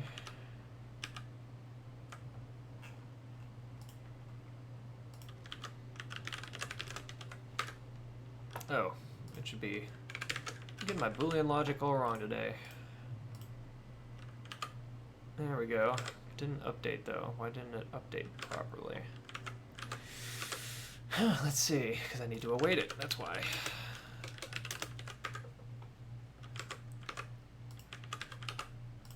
New contact. Save. Good. Delete. Good. Okay.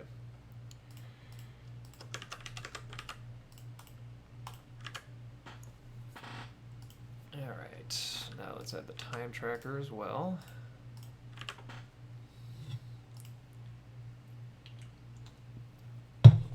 Okay. Now let's style this guy up. Having the URL is not super useful. So in the render, I'm going to change href to description.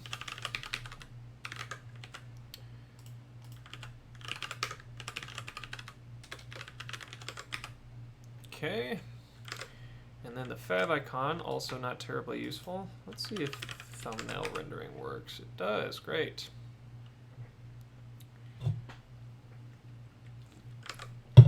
This URL right here is a custom URL that is implemented in Beaker, and nobody should touch it. It's not for everybody else, it's just for me.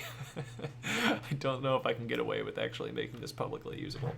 It's very handy for my code, but it exposes information that should not be public.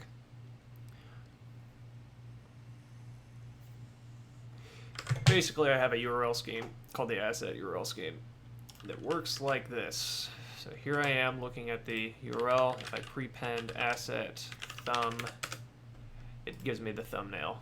If I prepend asset fav icon, it'll give me incorrectly registered, and it's a PNG.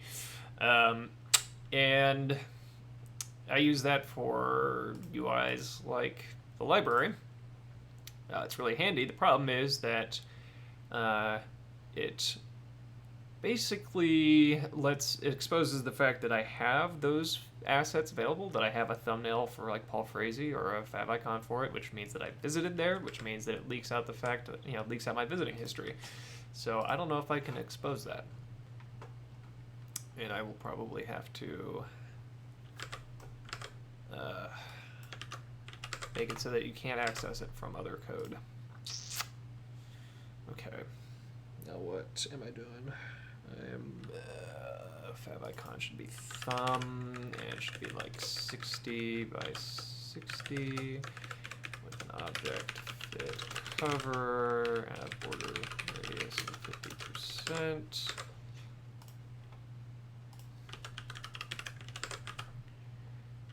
Okay, and then I'm going to go over to my drive CSS, and I'm going to take the title rendering over here.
I can live with that for now. Might be better as a grid as opposed to a list.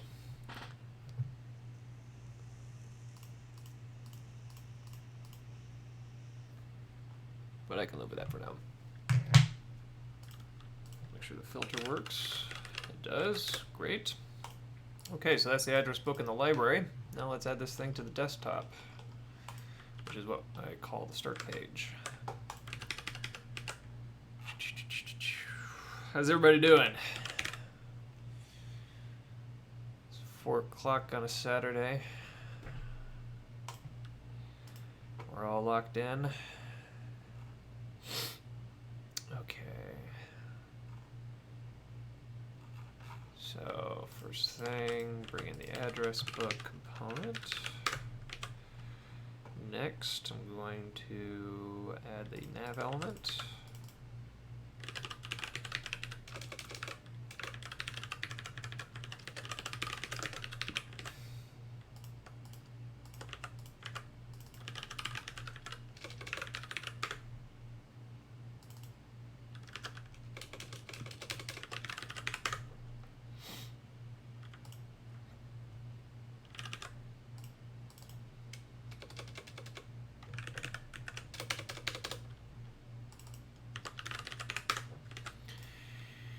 Okay, now I'm gonna render the address book view.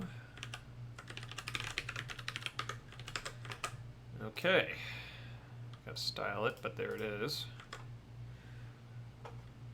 Woke up super late, feel like your day is already wasted.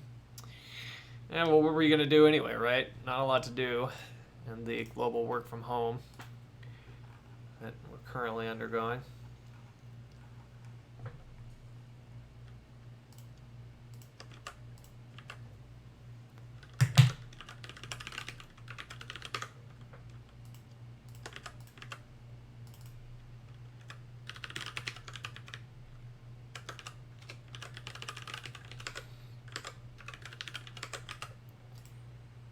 Okay, I need to get a top border on it. And let's see about search. Hey Shannon, how's it going? Yeah, search is working. So,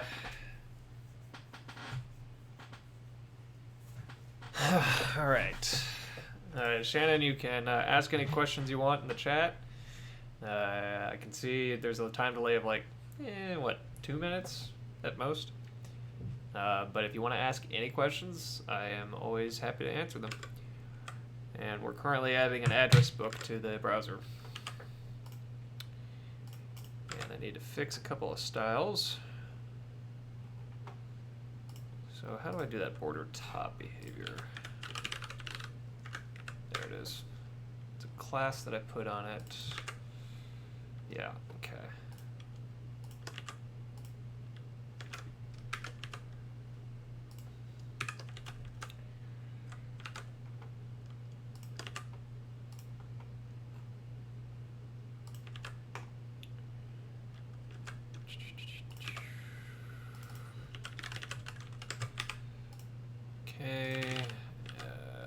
Yeah, good. So I probably need to unify the rendering of the address book and the drives and the bookmarks because 3 different rendering styles, which are ugly as sin at the moment, but that is for another time, I think.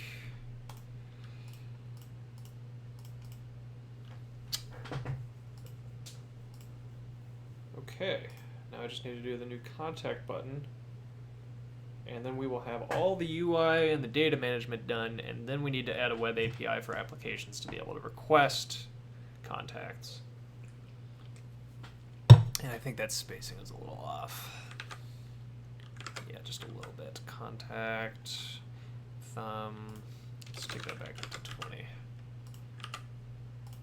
Yeah, that's a little better. Not 100% in love with this UI, but it does the job. Yeah, Shannon is my sister-in-law, my brother's wife. Is Jack there, Shannon?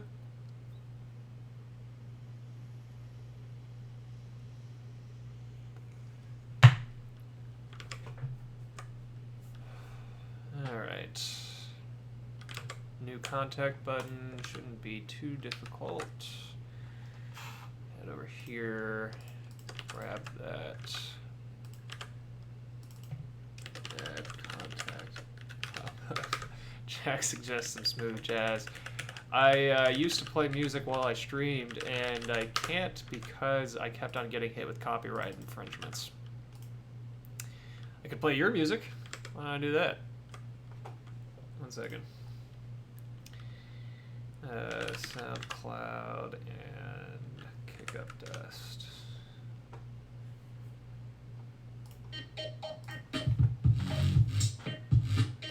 Alright, now I'm playing Jack's music. Jack, you should text me any tracks you want me to play. Okay.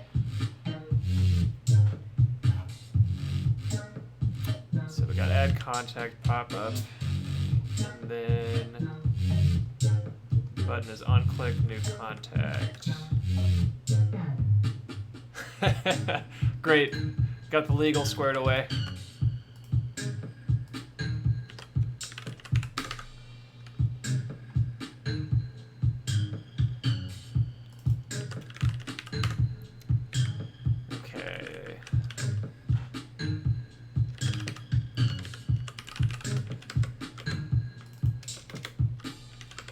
That should do it. Let's take a look.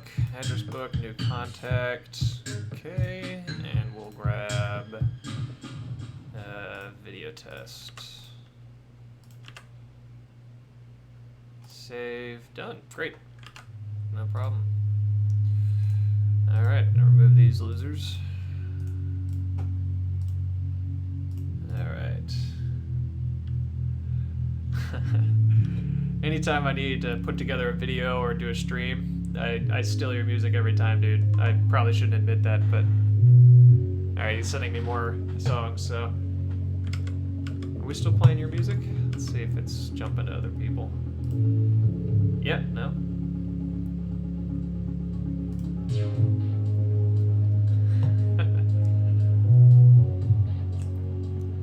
Okay, so because the address book UI components are done for the library and the desktop, I'm going to go ahead and commit.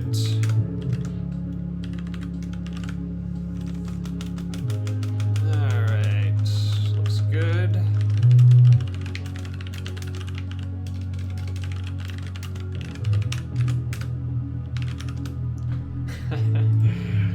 Jack's threatening me in court. He is a lawyer, so I should probably take that a little seriously.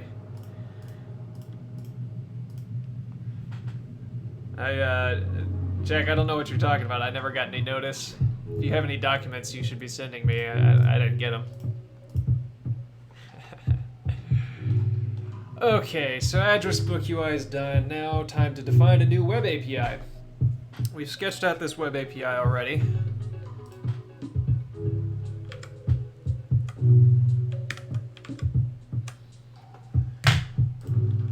So, these are the methods that we know we want to have.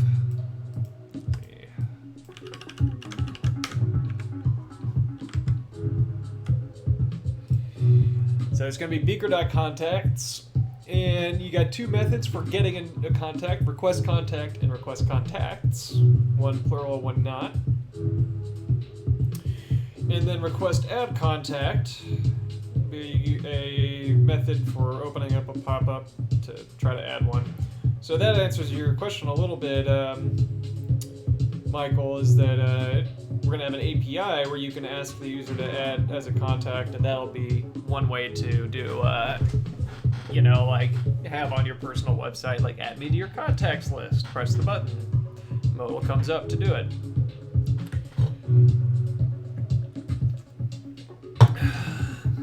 Alright, so watch YouTube still try to take down this video for copyright infringement. I'll be like, Jack wrote this, and they'll be like, sorry, man.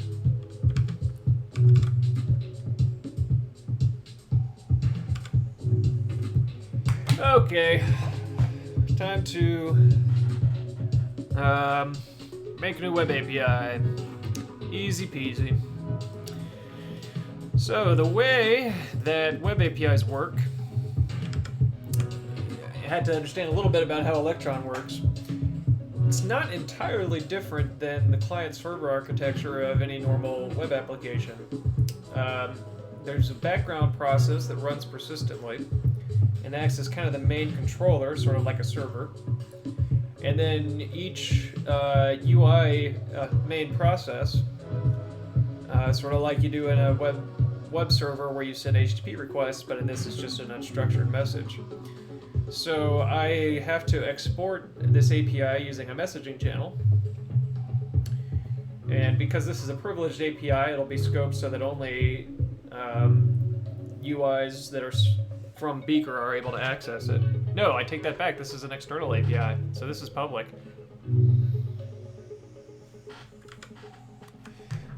So first things first, we need to set up a manifest for the API.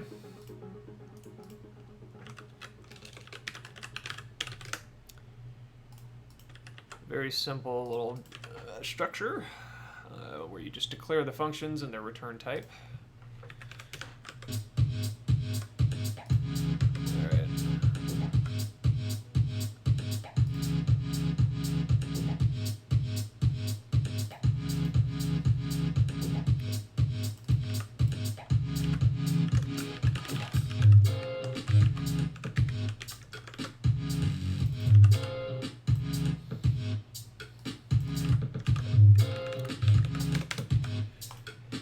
Alright, so now we got the manifest. Now we gotta declare the API, or define it rather, context.js. And I'm gonna steal some code. Okay.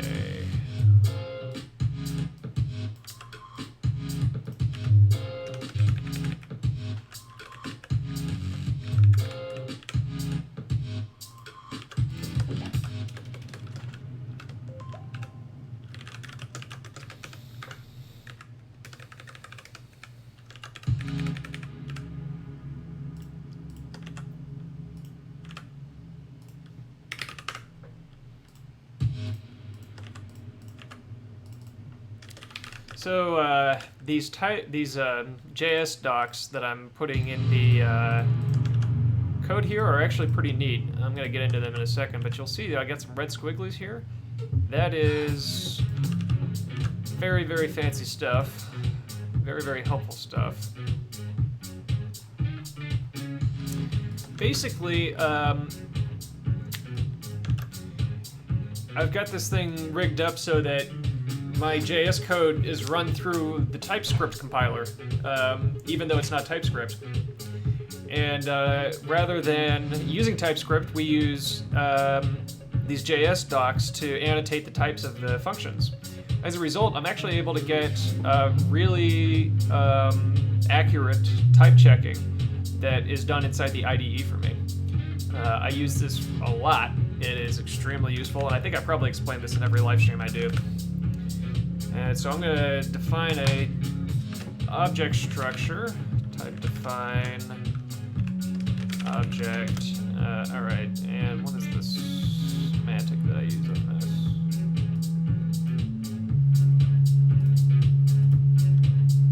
And I do this just to, yeah, here we go. Just got a typo in there.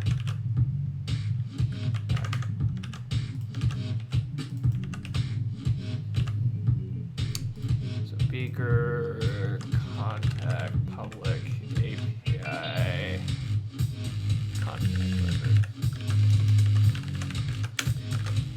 And it's got property.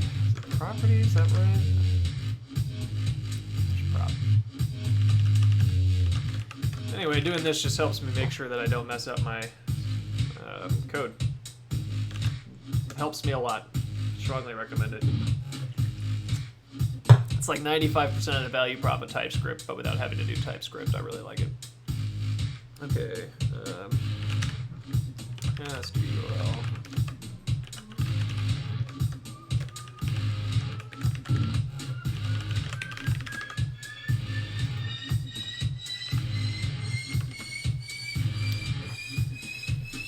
Okay.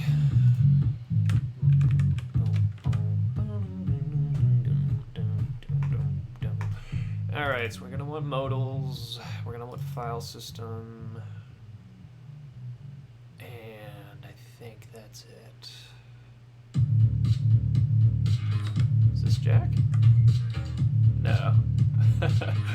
Sebastian track came on for a second there, Jack, and I was like, oh shit, he's got a new one. Alright. Back to the Jack tracks.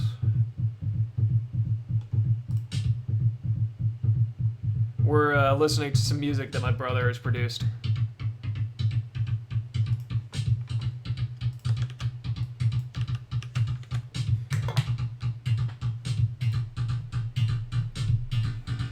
Okay, so every one of these methods are really just going to be calling out to open up a modal,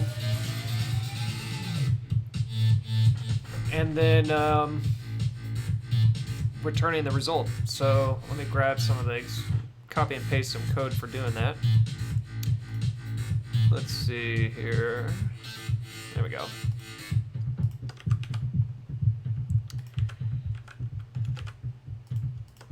So we'll need to do a select contact modal.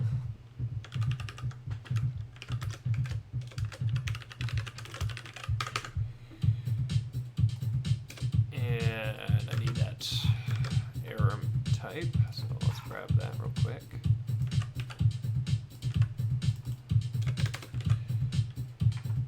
And let's see. And I need to format the response, but we'll handle that in a bit. And then add contact. Okay, in the case of add contact, we actually need to do some code here. Not returning anything. So res should give us a key, a title, and a description, I'm thinking.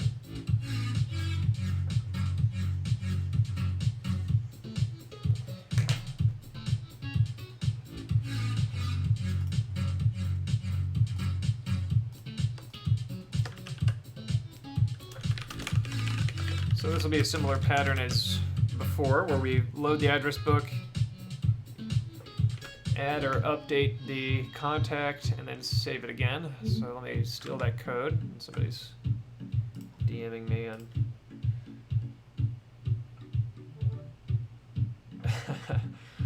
somebody in the Beaker browser channel is asking if they could comment on the stream without having to use a Google account. Don't want to get a Google account. Fair enough, Crawful. Fair enough. Why don't I...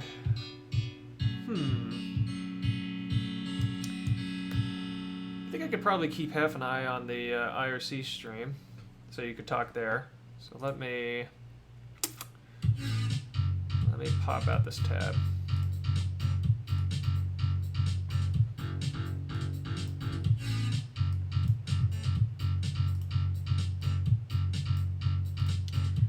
All right, Crawford, I'm keeping half an eye on the IRC tab, so you can talk there and I'll respond. All right. So let's close everybody else, and then we get to that add contact pop-up and steal this logic right here, which is really fat, but I'm just gonna copy paste it. I do a lot more copy pasting than I used to do. I actually think in a lot of cases it's a good call. All right, so sysdrive. Okay, so I'm gonna do file system.get PDA, which is my... Yeah, looks good.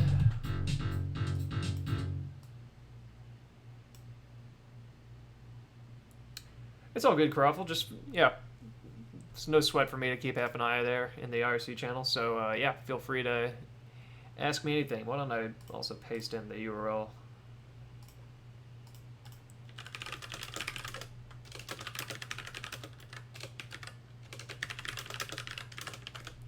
When is Cabal going to replace our IRC? Good question. I don't know. I'm actually somewhat conservative about adopting new, platforms for reaching people, for reaching audiences and things, because all of this is really in a work in progress state, and I don't want it to be difficult for people to reach us or anything. I don't think I've heard this one, Jack. That's a sweet vibe on that sound.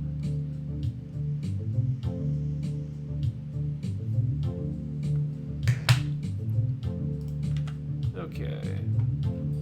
So now I need to make these modals. And to do that, I go to my FG modals, and probably not that different from the user editor and user select. So we'll start with the user select, and select contact.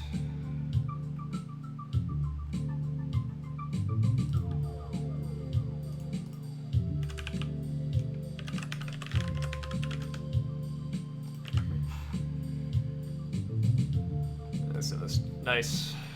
All right. Do you have that track that you played for me the last time I came over to y'all? You remember that? The one that I was really into? Okay.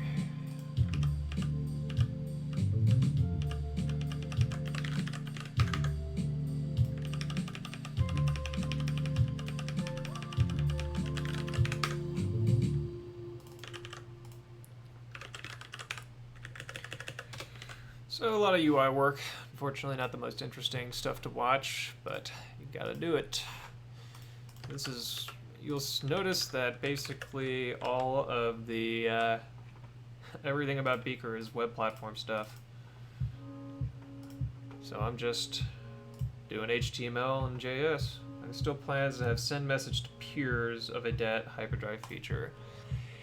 There are plans for that. It's just a little bit more difficult than I want it to be to implement. So the answer is yes, and it's just not going to be like an afternoon of work or something. So a lot of subtleties to how the hyperdrive network operates, how the hyperswarm network operates, that we have to kind of wrap our heads around before we add a feature like that.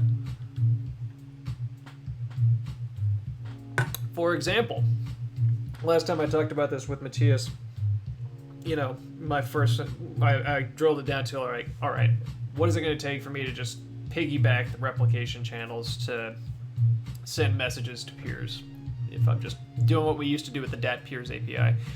And turns out that you have to sign every message that you send over the channel. The messaging channel does not do that by default. And if you don't do that, then you risk a minute in the middle being able to flip bits. It's an encrypted channel, but it's not an authenticated channel. And it's able to do that by default because all the data that's transferred over the hyperdrive or hypercore replication is authenticated not by the messaging channel, but by the actual data structures themselves. So they don't have message authentication on the channel. Which means that any information you send over the channel needs to be authenticated by the application, not by the messaging channel. So it's not like an HTTPS channel. And if we're talking about any kind of crypto, like signing messages, I gotta have somebody else do it. It's not my forte, and I'll screw it up. So just an example of how it's just a little bit harder than you'd think it would be to be able to just throw in messaging peers. Yeah. Okay. UI stuff.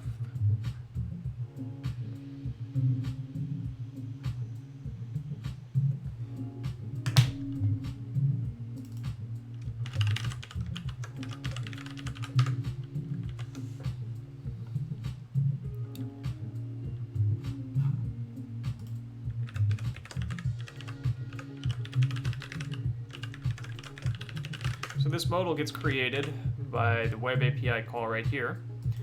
Gets a one parameter sent in, which is this multiple parameter. And so that ends up getting called right here with the init. And so I need to retain that parameter, this dot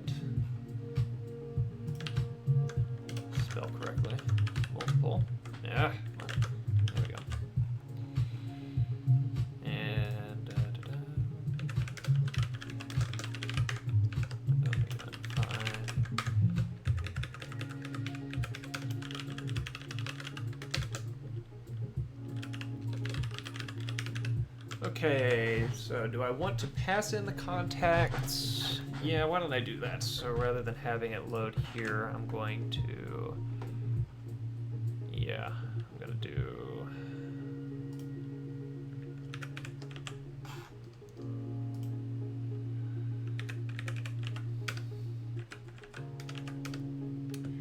Crawful says, are there, let's see, reply harder than it seems because the message channel is not authenticated like the data channel. Oh, he's basically copying out my reply. Cool, thanks. Okay.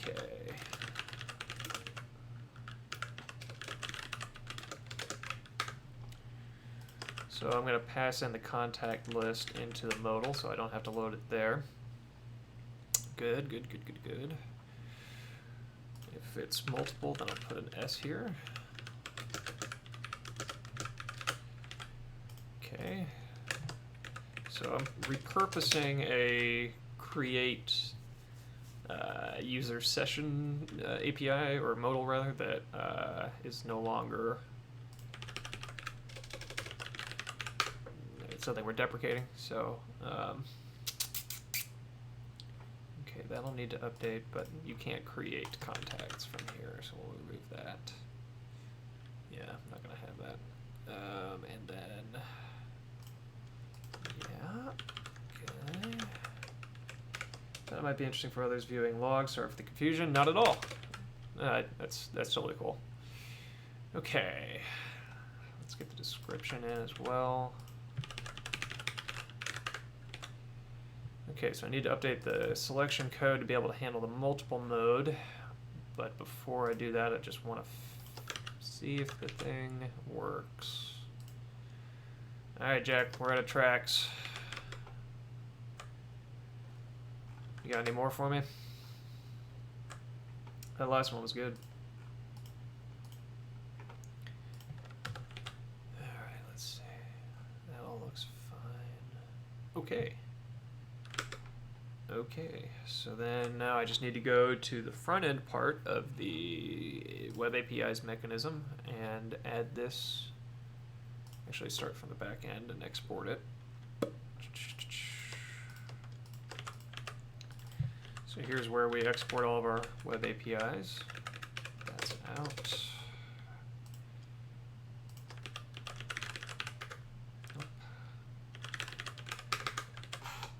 So up here we pull in the manifest.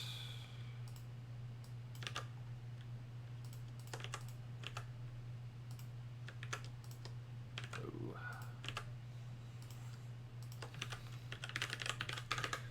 And then right here we pull in the API. Okay, so now we're exporting that messaging channel, so that's good. Then on the front end, let's see. Looks like that's under Beaker. It's under external. Here we pull in the manifest. We're now in the front end code. Contacts. And here we grab this. Here's where we import the API. And we return it so that it can be added to the Beaker. All right, Jack got me another one here. Let's go. Got some chill vibes going. I like it. All right, let's see if our web API got properly exported and see if the shell modal shows up.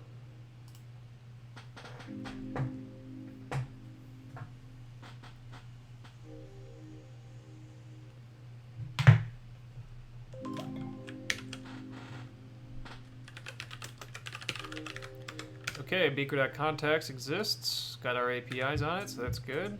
Let's see what happens when I try to open the modal. Request contact. Alright, that failed. Couldn't read property init of null, which suggests to me that I screwed up some part of the modal. Select contact, that looks right. Ah, I inverted contact select and select contact, but where all did I invert that? That all looks fine, so I just did it right there. Did the track end? Oh, weird. Come on, computers. Alright, let's try that again.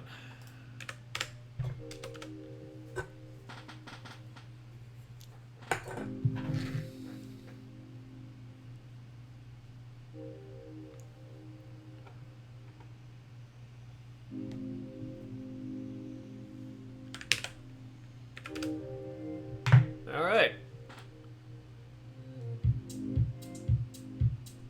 Image didn't load correctly.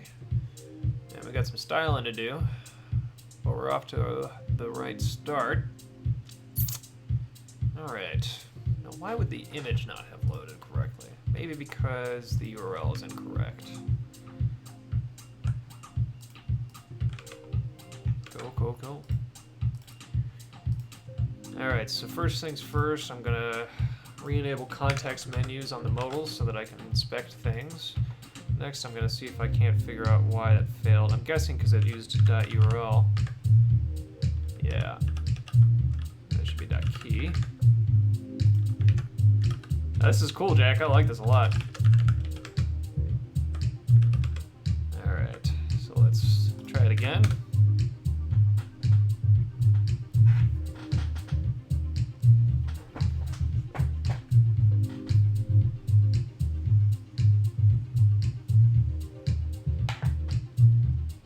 So to assist with testing, I'm going to jump into the beta group that we created previously and grab Matthias and Andrew. Add them to my address book here. There's Andrew. Nope, not folder path, drive link. There's Matthias. And here's Peter. Now we got some addresses to work with. Okay, styling problems to be sure, but we're on the right track. So let's get some styles going. All right, pop you out. Get over. So our grid is overflowing incorrectly.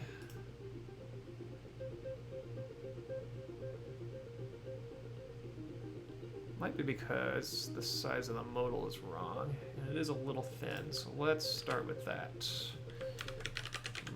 Okay.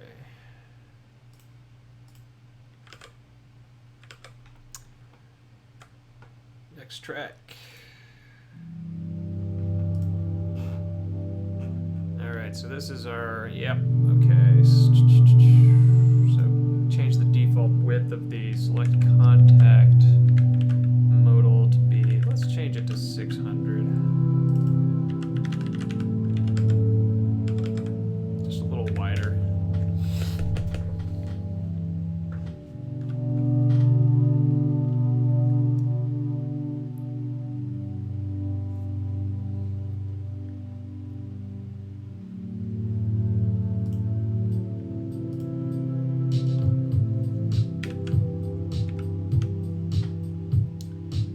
Okay, so that's good. Now let's get into what's going on with these styles. So, first of all, why do I have so much white space?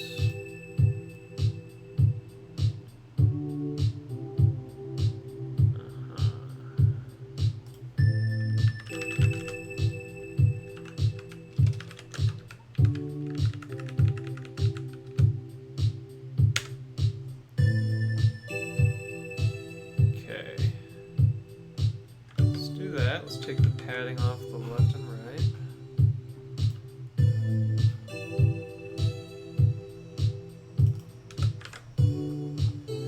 And then let's see the individual items. What is determining their width? Do I have a...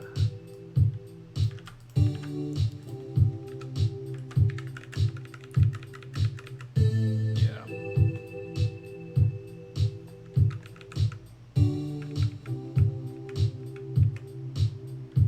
46. Okay, let's take it down to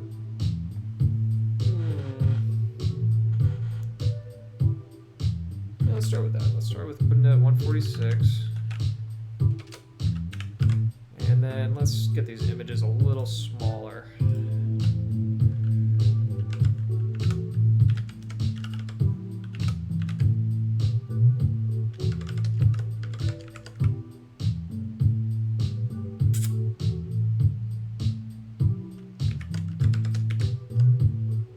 Okay, let's go with that.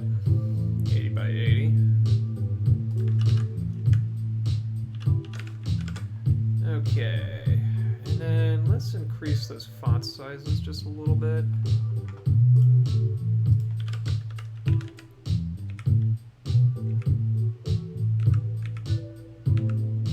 Yeah, 17 on the title.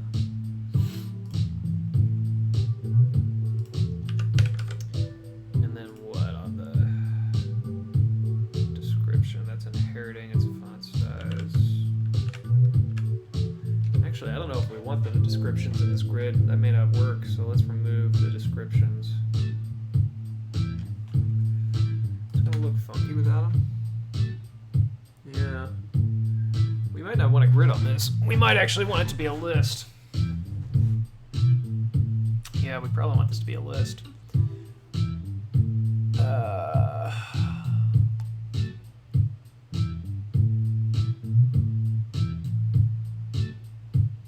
Yeah, I'm going to switch this to a list.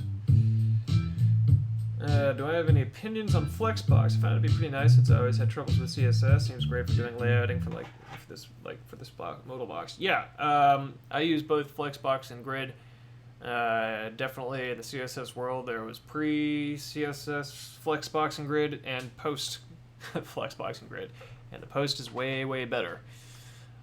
So yeah, I am a fan. Okay. And with this, I am going to get away from the grid, actually. I'm going to actually change each of these contexts to be a flexbox themselves. And I'm going to, let's see, put this in like this. Okay, and then the image. Yeah, that'll be a margin right instead. Probably 16. Okay, and then the contact info will be a flex 1. Alright, let's see how that looks. Should actually be able to do it like this. That I'm going to restart the whole browser.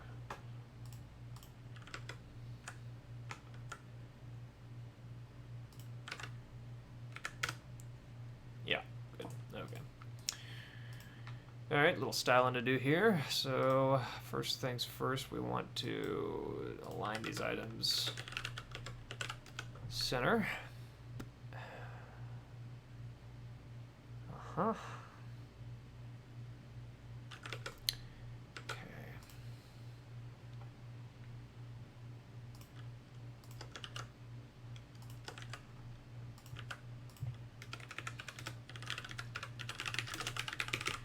Next, we want some padding on these guys.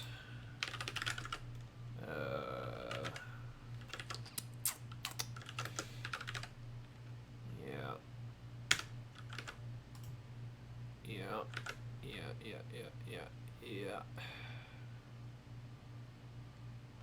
That looks right. Let's start with that. Let's get rid of the padding on the contacts.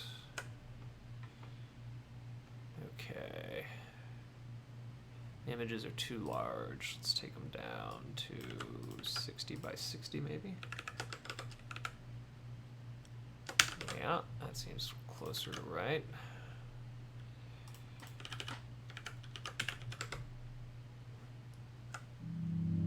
No. Alright, Jack says this is trashy drum and bass. Let's see. Now, why do we have the title and the description are like misaligned? Why is that? Oh, there's a... Yeah, okay, I got rid of that. Okay, let's build and check again. That's a new energy.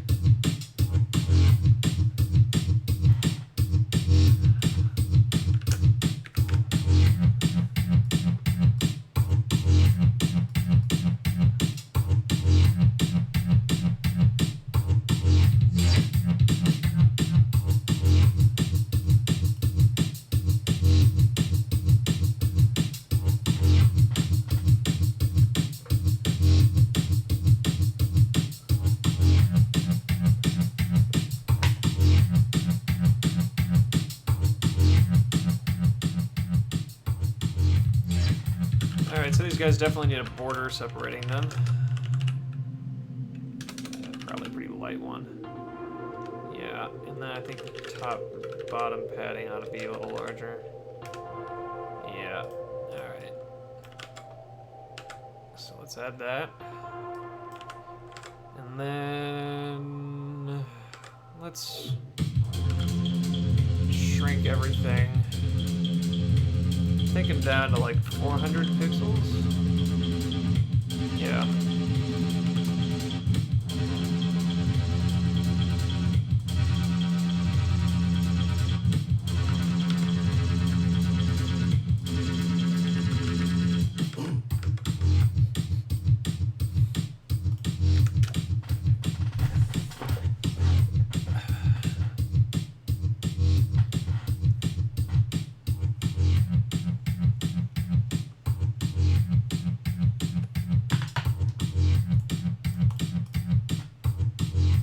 Alrighty. Ooh, that's real narrow. Too narrow. But everything else is starting to come together, I think. I don't know, I got mixed feelings about this. So obviously it's too narrow, so we gotta widen it. But the styling overall is just a little off. I may not get this to exactly where I want it to be before the live stream is over. I may just get it as close as I can get to passable and then move on, so I don't spend... This is the kind of stuff you gotta spend a long time finessing. It ain't pretty right now, but if it's pretty enough, it's good not to get too wrapped up on finessing UIs until you really know they're gonna stay. Because I have thrown away a lot of UIs. Yeah, it's just ugly though. I mean, I definitely think putting it in a vertical stack is the right call. The borders between them, a little too dark. Maybe if I lighten those, it'll help.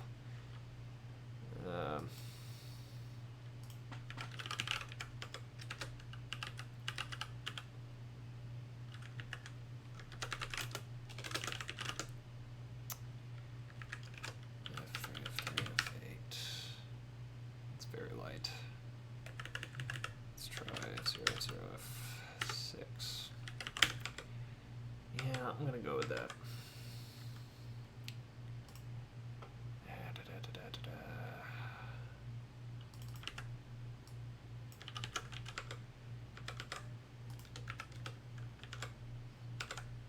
I also need to get the thumbnail fallbacks. Crawful, sorry, I just saw this message. I missed the beginning of the stream, so I don't know what the scope of this contacts feature is, but is there a plan to add a search bar in case you have too many contacts to comfortably scroll through? That would probably be wise to stick in this UI right here. We have it on every other UI for managing contacts, but we don't have it here. That would probably be smart. Let's see.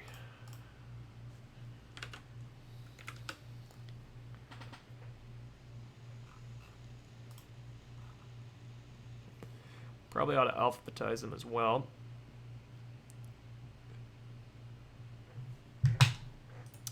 What about making things a little more compact? Can also do that.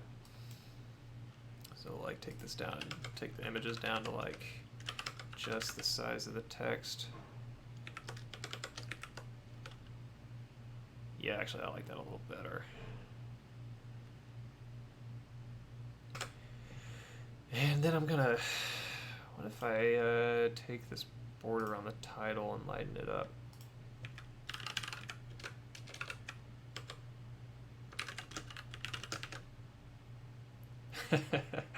Jack says, sorry for that last one. Here's a palette cleanser. Yeah, actually, I think I do like it lighter like that. So I'm going to change all the borders to be lighter.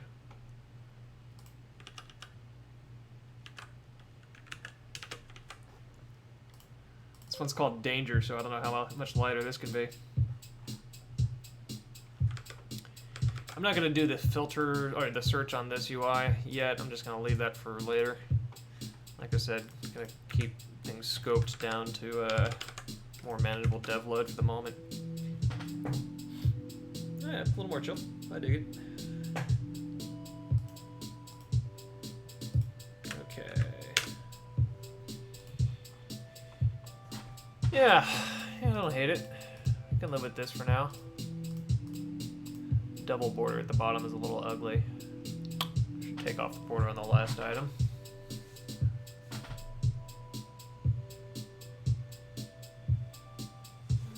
Okay, take the border off the last item, image fallback, select multiple, and then we should be set.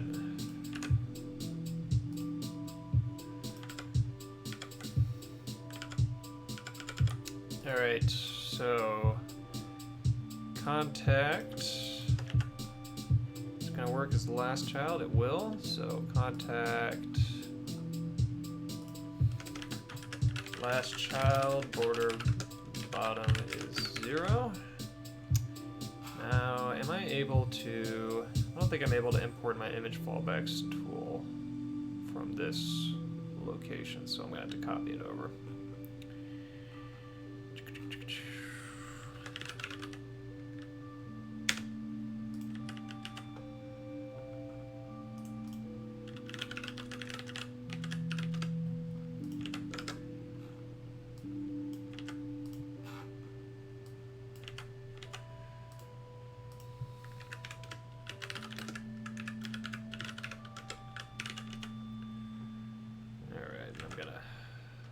Back over to my address book code so I can just copy this.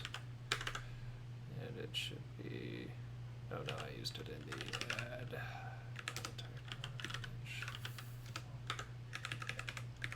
Okay, grab you. And stick that right here.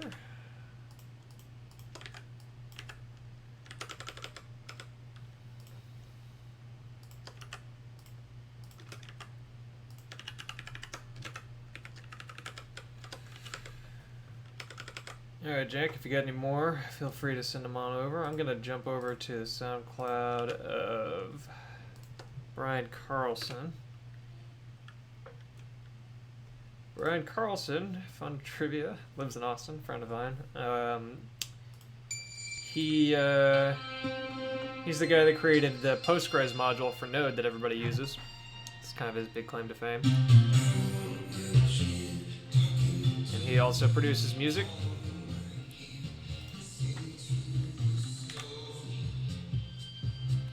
And he probably won't get my shit taken down for copyright infringement, so... Alright, I need to add a contact that will not have a... image. Okay. Okay, so my fallback didn't work. Maybe I need a build still.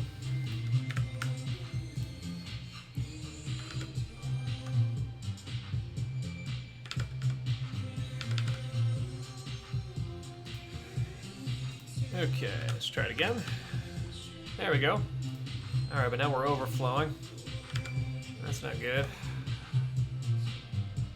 Shouldn't be possible to overflow like this.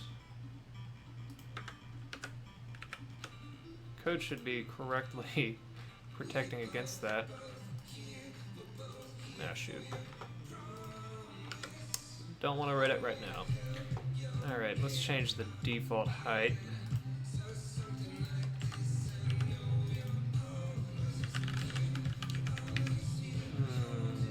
Let's try 460. Might be too large, but let's give it a shot.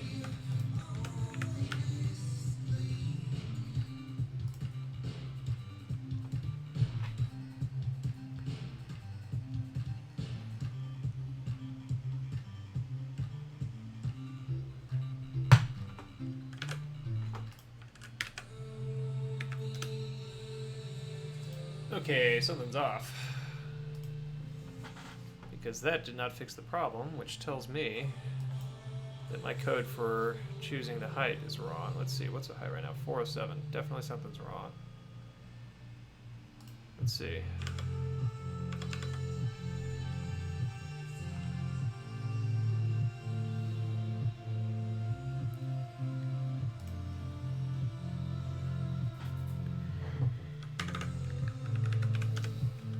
Is everything actually wrapped in a div? So I got a piece of code that runs after every render that should be updating the height so that this can't occur. So I gotta figure out why it's happening.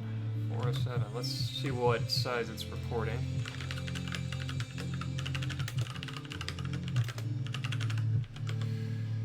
Crawful says, I'm still new to web technology. May I ask where I can find out more about this HTML string? Seems very interesting. It is very interesting. Yeah, let me finish what I'm doing here, and then I'll give you a quick rundown on what that is.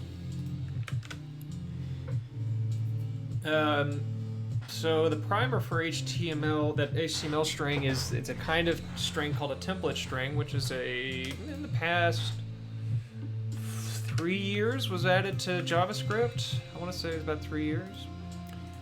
All right, and it's a neat feature. Yeah, that height report is totally off. Let's see. Interesting. Why would it? Huh. Okay, maybe if I set a height on each of these, the height calculation is changing. I assume it's changing because content is loading. So I'm going to set the height on the contact to be a set of height 71px box size and border box. Let's see if that fixes the calculation. Right, so template strings. So if you have a normal template string, it would be like var_foo equals ASDF, right? And you use a backtick to indicate that it's a template string, as opposed to a normal string, which would be either ASDF with a single quote or var_foo equals ASDF with a double quote. So these are all three valid ways to specify a string in JavaScript. These two are the two that have been around for forever. This is the one that got added recently. So one of the interesting properties of a template string is that you can actually put an identifier in front of it.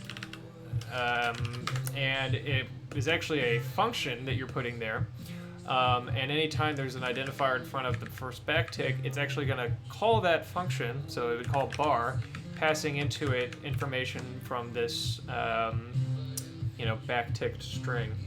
So one of the features of the template strings, in addition to having that ability to pass it into a function, is you can do string interpolation built in with this kind of token. And so what will happen is that the parts, the kind of aggregate parts of this the string, variable string, will get passed into your function. So the HTML template string is a one that's defined by lit HTML. So if you Google lit HTML, you'll find that one in particular. And what it does is it takes that in, parses it into HTML, and produces some objects that actually get returned. So it's not a string that foo would not be a string. It would be an object that is internal to lit HTML. And it can then be used to render to the DOM. So it has a similar effect to JSX. It's just that rather than doing the parsing and turning it into native JavaScript as a preprocessor step, it's done at runtime. So that's what that is. Let me know if you got any other questions about that. But if you Google lit HTML, you'll find the documentation for that. All right, let's see if my fix worked. It did. Boom. Okay. That's good. Probably ought to allow it to be a little bigger.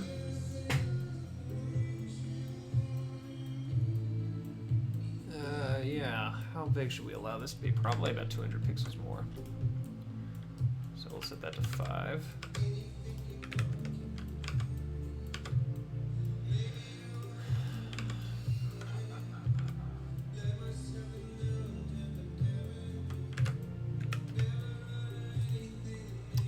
Okay. Yeah, I'm not like in love with this, but I can live with it. So now we need to add multiple selection.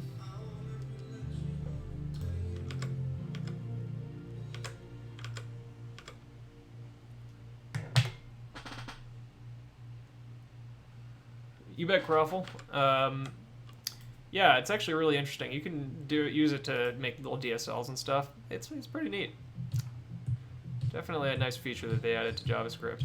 Some people whinge about the additions being made to JavaScript and adding complexity. I am completely on the other end. I think JavaScript has just been getting better and better. All right, so I'm going to turn this into an array type.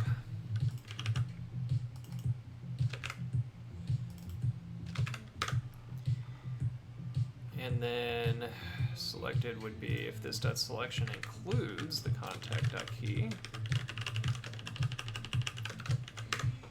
And then we're going to change this to be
okay, so the selection, what is the word for it? I guess property in this case, member or attribute, is now an array. If multiple mode is on, clicking on one will toggle its inclusion in the selection. If multiple mode is off, clicking on one sets the selection to a list of just the contact.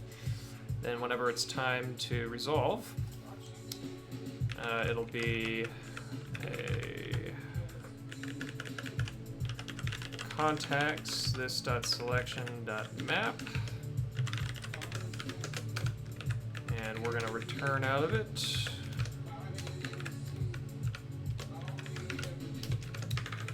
the URL, which is hyper contact.key, the title, which is contact.title, and the description, which is contact.description. All right, then back in our API, we just head over here, and then we do res.contacts, 0 or undefined. In this case, it's just this. Okay, that should finish that API, so let's see if it works. I'm gonna grab a soda real quick.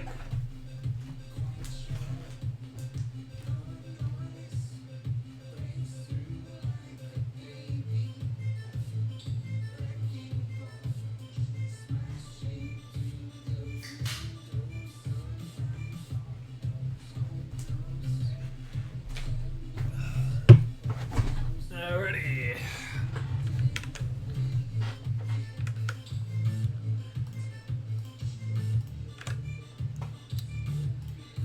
Okay, we're close. Why did description come out undefined? Did I typo? I did. Descript done. Let's try again.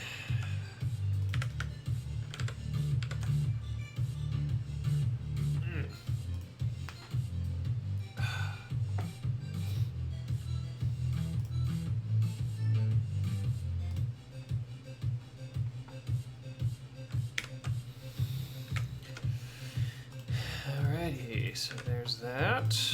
That worked. Let's try click on that, and then I click on that. Good. Okay, now let's try the plural. Interesting. Address book is not defined. So that seems like a mistake over here. Yeah, and it's because I missed this. Alright, try again.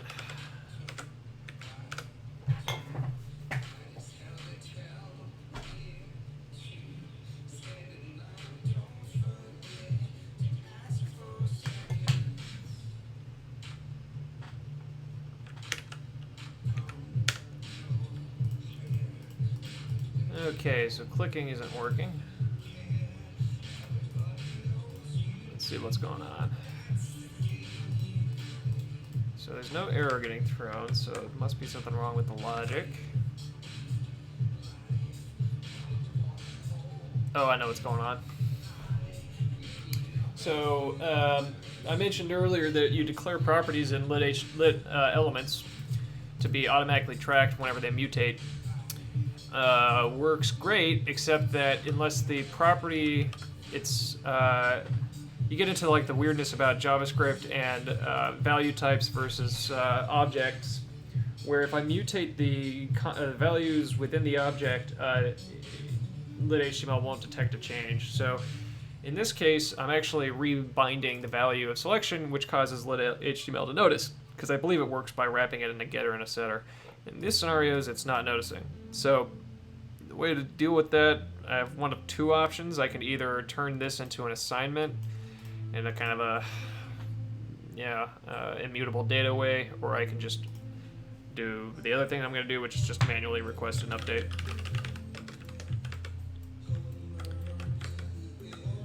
Alrighty.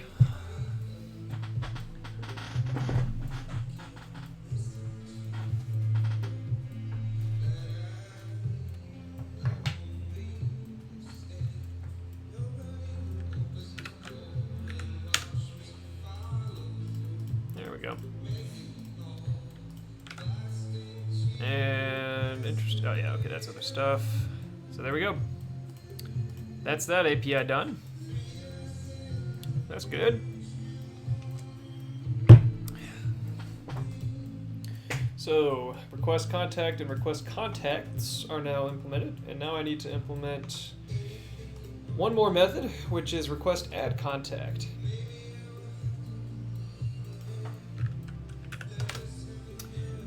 All right.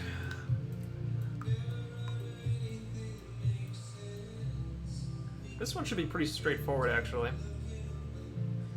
All we need to do is render the contact's information and give a confirm or cancel.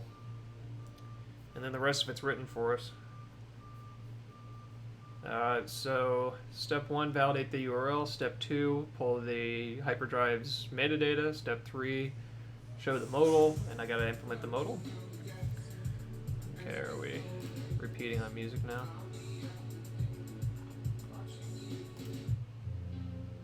I think we might be.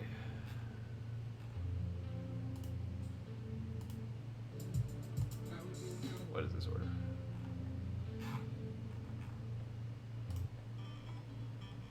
Listen to that. Listen to that. Listen to that. Listen to that. Listen to that. Listen to that.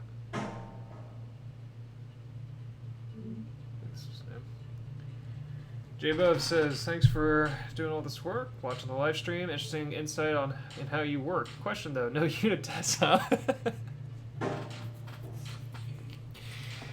Maybe I shouldn't be giving all this insight into how I work. Yeah, no unit tests. Not on this code. So I do use unit tests when I think it's appropriate. On UI work, I don't tend to use... Actually, on UI work, I don't even know if you would call them unit tests. I guess if you're talking about like really isolated components, you call them that. I don't know if those would more qualify as like integration tests, maybe. Anyway, old version of Beaker did have a pretty extensive test suite, and it got thrown out as everything got reworked, and I have not yet since re-implemented it. To a big degree, so much changes so quickly that having tests, automated tests for the UI stuff would be a waste of time at this stage. Where I do use unit tests very frequently and consistently is on any kind of like a module or library that does not have any kind of how would I put this, like anything that it pretty well isolates itself. So an algorithm of some kind, or like a module that interacts with a data source. There I would use unit tests, and like, of course, all of the hyperdrive stack is extensively unit tested as well as fuzz tested. A lot of the Beaker stuff is UI though, and yeah, so I don't have a lot of tests. Yeah, end-to-end testing. That's the term. Yeah, and no. I have in the past, but at the moment, no. It'll be more important in the future once things stabilize a little bit so that I can catch regressions, but at this stage I do not. Yep. You'd think I'd run into more errors than I do, but honestly a lot of the UI surface is fairly tight at this stage, so and it's stuff that wouldn't get caught by tests. It's, yeah.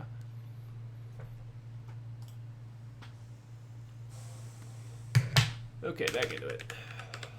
I am out of music, so if anybody has any music that they have produced or that they know is not copyrighted, hit me up with a link. Alright, so first things first.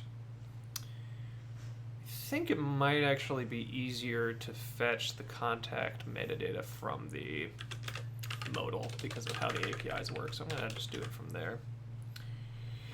Yeah, no problem. Okay, so let's create the new modal.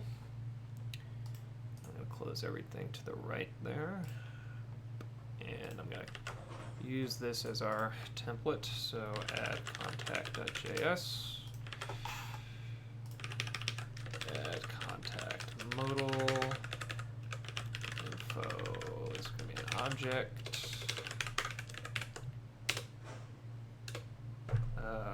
Gonna need an error object, and I think that'll be all I need. Won't need the repeat directive, won't need the class map directive. Leave the styles for the moment. Michael says, I feel tests are most worth the time when you're dealing with something core logic that a lot of other code interacts with. Yeah, generally speaking, I agree.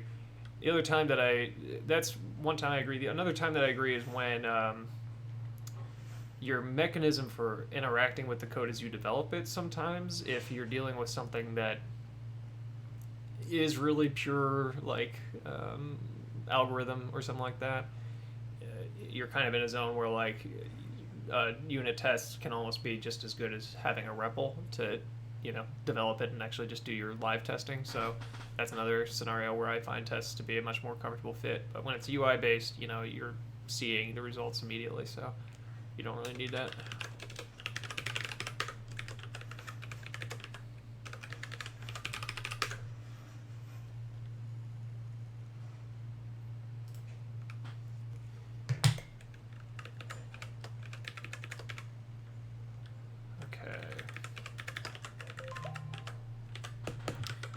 Jack's got another track for me.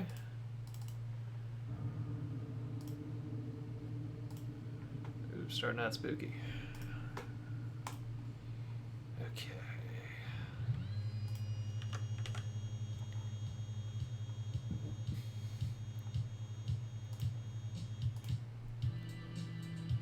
Oh yeah, I remember this one. Classic.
So this modal again is very simple. It's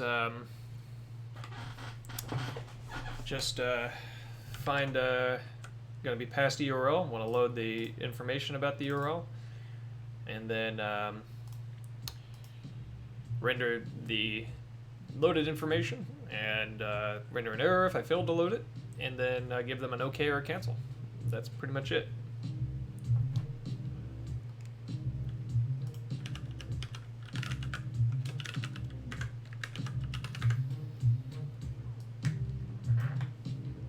One thing I'm going to do is actually pass the URL back from the modal because the loading will sanitize the URL and standardize it, which is something I need.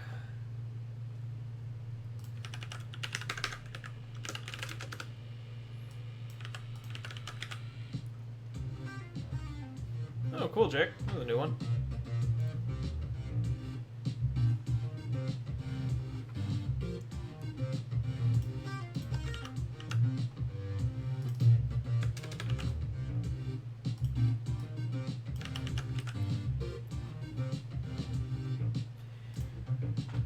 Okay, so then we do a try.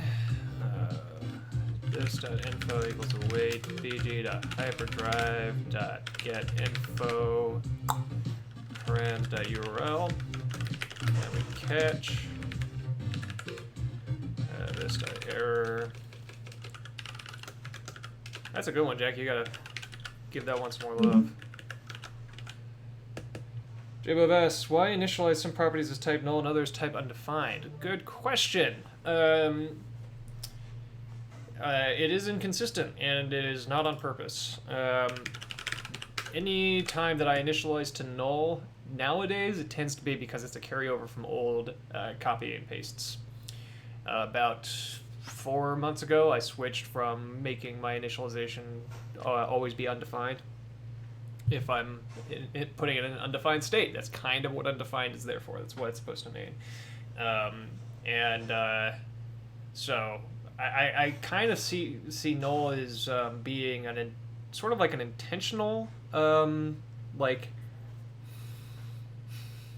if undefined means it's just not defined, null means it's explicitly null. And I can't off the top of my head think of any case where I've needed to differentiate between undefined and null, but that's the logic that I am going with on that. It's kind of similar to like undefined versus false. False is kind of explicitly Boolean.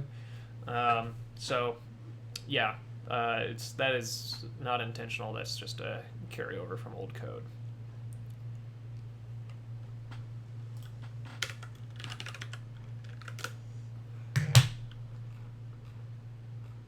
Grab this little piece of logic from earlier.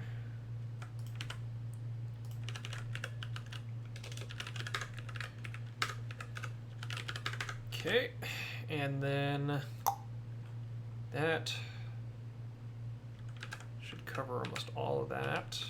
I need to add the new modal to the modals manager. Add contact.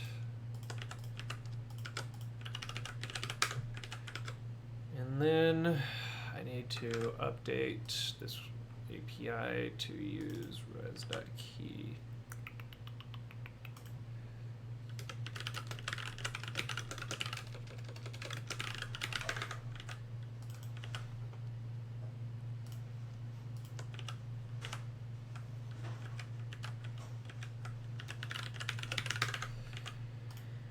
Okay. Oh, yeah, okay. I need to actually pull more.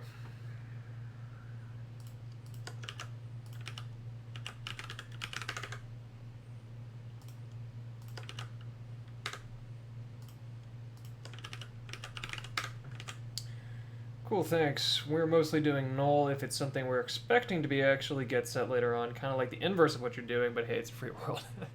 That actually makes a lot of sense. I totally see the logic of that, and I don't even begin to have a good answer as to whether or not I think you're more on point than I am. That's a totally legit logic to use.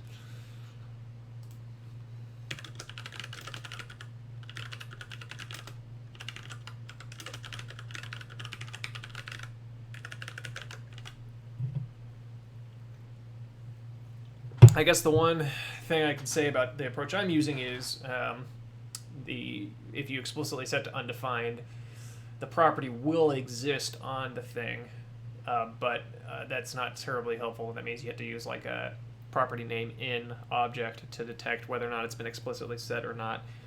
Whereas your approach, you can do it type of and see if it's undefined, and you would know that it's not set explicitly. So there's definitely merit to your approach. I wish you hadn't said that, because now that's going to stick with me.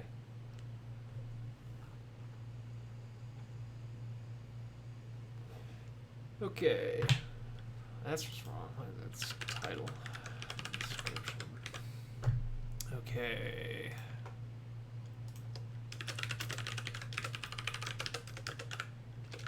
I think I annotated that incorrectly. That should be a string. Okay. And then this should be classic spinner, and I probably need to import the spinner CSS and add. Hey, if it's good, it's good. All right, let's get rid of that log.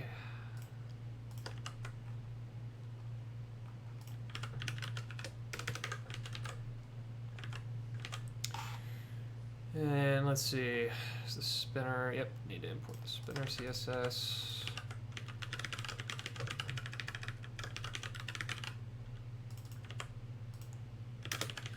Okay, that should be all set. Jack's got another track for me. Okay. So let's see about request add contact.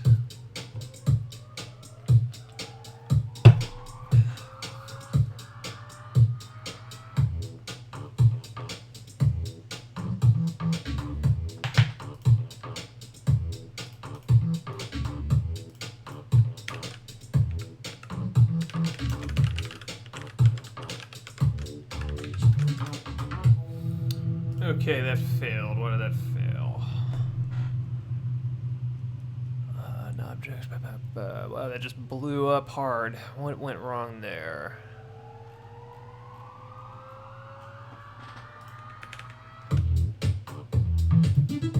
Yeah, I've got some kind of exception is getting thrown. That's why I used the same web component name twice. Threw an error and threw it all off. Can I play other YouTube videos while I'm streaming? Let's see. Depends on the licensing of the video. Yeah, do you know if that music is... J-Bub, do you know what the license is on that? Oh yeah, royalty free, huh? Okay, sweet. I'll play that next.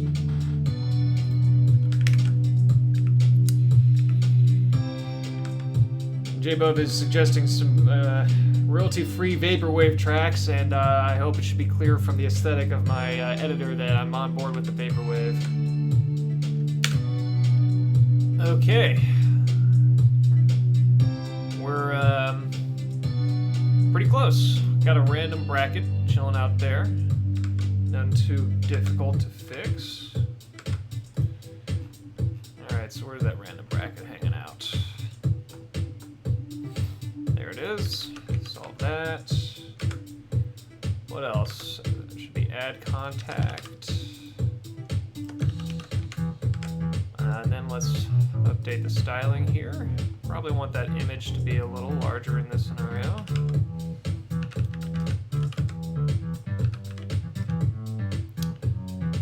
We can get rid of the height on this one. And then probably want to set the fonts a little larger. I think this one is a new one, Jack. I like it. Yeah, 23 and...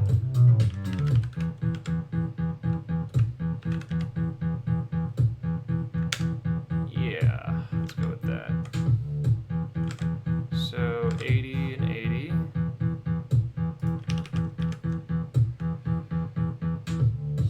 No lets you use the double question mark operator. I've got to wrap my head around that operator. I haven't gotten that one yet.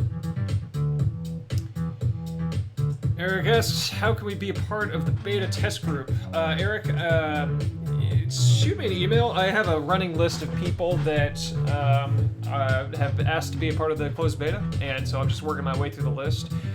So if you email me, I'll remember to put you on the list and can reach out to you. We're doing it right now where we basically go to each person individually, and if possible, I screen share with you while you go through your setup. The reason for that is it lets me see everything that sucks, basically, about what's the experience is like, and I can talk you through the kind of the pieces that are missing, and get really good feedback on the experience of onboarding and all the tools. So it's kind of really super valuable for me to help excuse me figure out how we're doing. And so that's why it's this manual process as I'm bringing people on individually. So if you email me, I can then, whenever the time comes, whenever I get to you on the queue, I can hit you up and we can do it. It doesn't have to be a video call. We can also do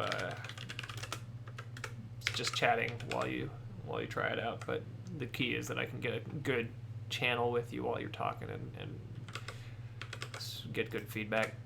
But the screen share is really ideal because if you do a lot of UI work,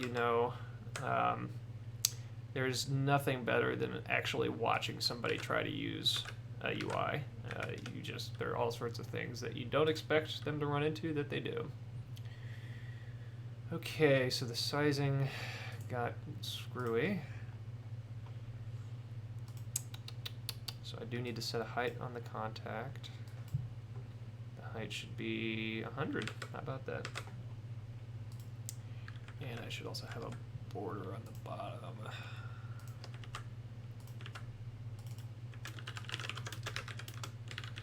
Alright, let's get that vaporwave going. Yeah. Eric says he's going to be working from home for a while. You and everybody. You and everybody else. Alright. Height. Pixels. Alright, let's get that vaporwave going. Alright, let's build and see what we got.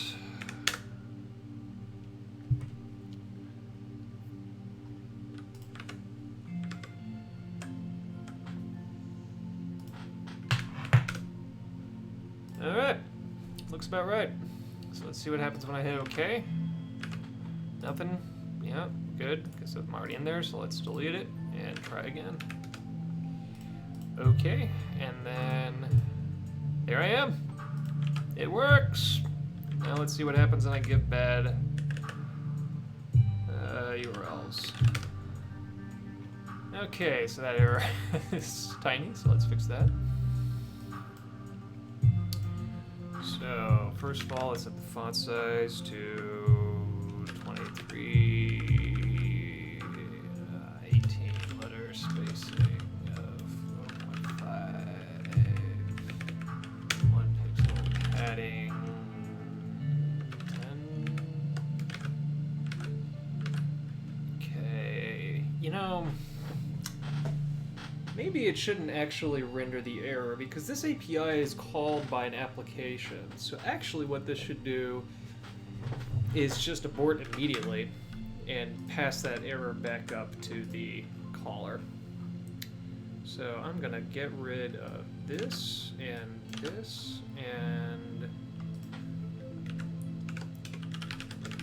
error, and then over here I'm gonna get rid of this, and I'm gonna come down here and I'm gonna grab this.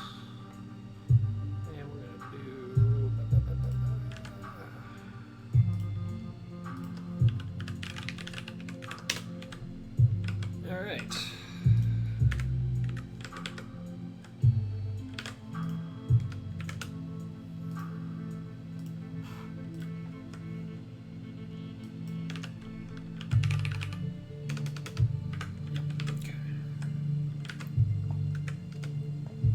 Good. Okay. Last thing to do is just get the loading state done. So for that, I'm going to just fake it.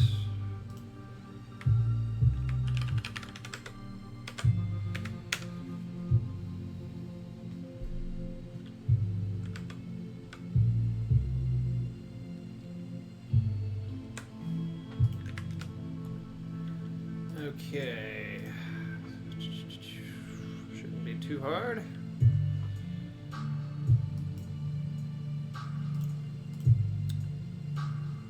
Yeah.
A little more space after the spinner, I'm thinking, but other than that, I'm fine with that. So I'm gonna go ahead and put that on, and then restore the normal behavior, and I think we got our API.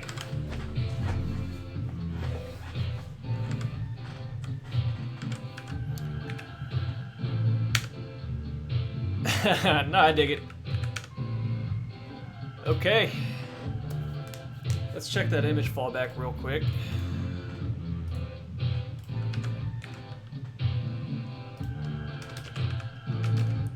Yep, worked great.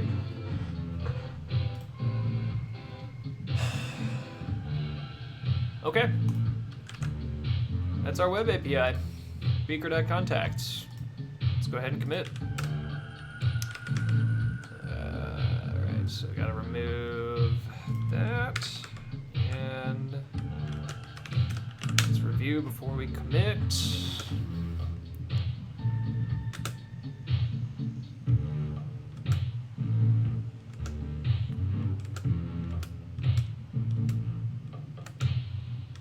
Just looking for anything that stands out, not doing an in-depth review. Looks good.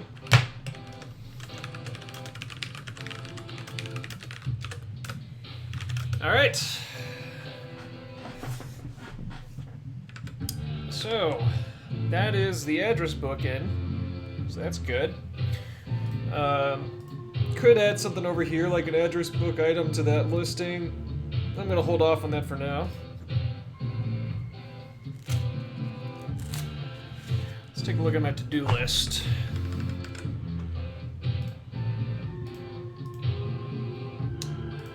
It's like 6, 7 items knocked off, so that's great. Let's see. So now I need to hook in the global user profile. Actually turn this into a real UI instead of a fake one, as it is currently. But I gotta think about that, so I'm not ready to add that yet. Yeah, there's a couple of things on this that aren't great. I don't love this UI, for instance. This one might work better as a grid, I'm not sure yet. But overall, good to get all that done.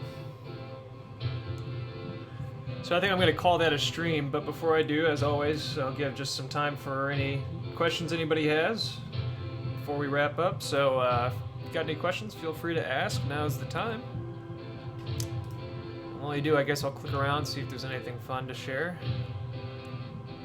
Let's see.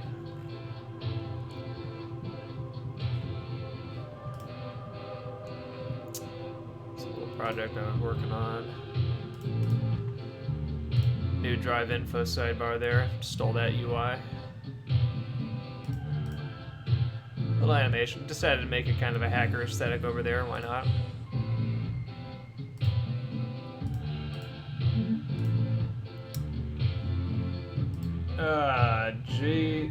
J Bub asks, do I use any wireframes or designs for the UI? I do not.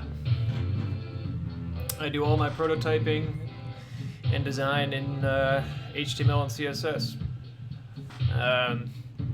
It helps that like I've gradually sort of evolved a overall design aesthetic for everything with Beaker. So like, not a whole lot on that front that I like. Not a whole lot of kind of design style guide work to be done, and then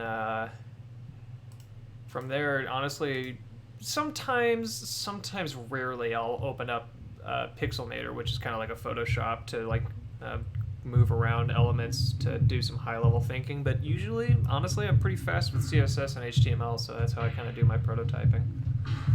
Eric asks, will Hashbase continue to work with the new Beaker? Hashbase will not work with the new hyperdrive protocol, and so we're going to replace it with a new service and give everybody that's using Hashbase a way to migrate.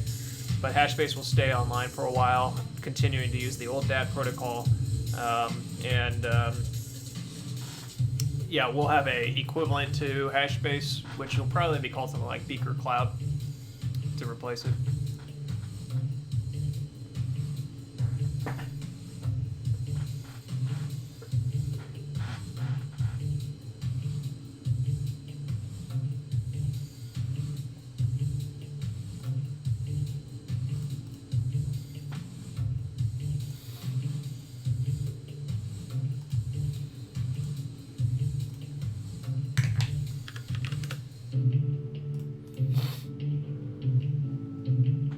Futz around with my personal website while I wait for anybody to.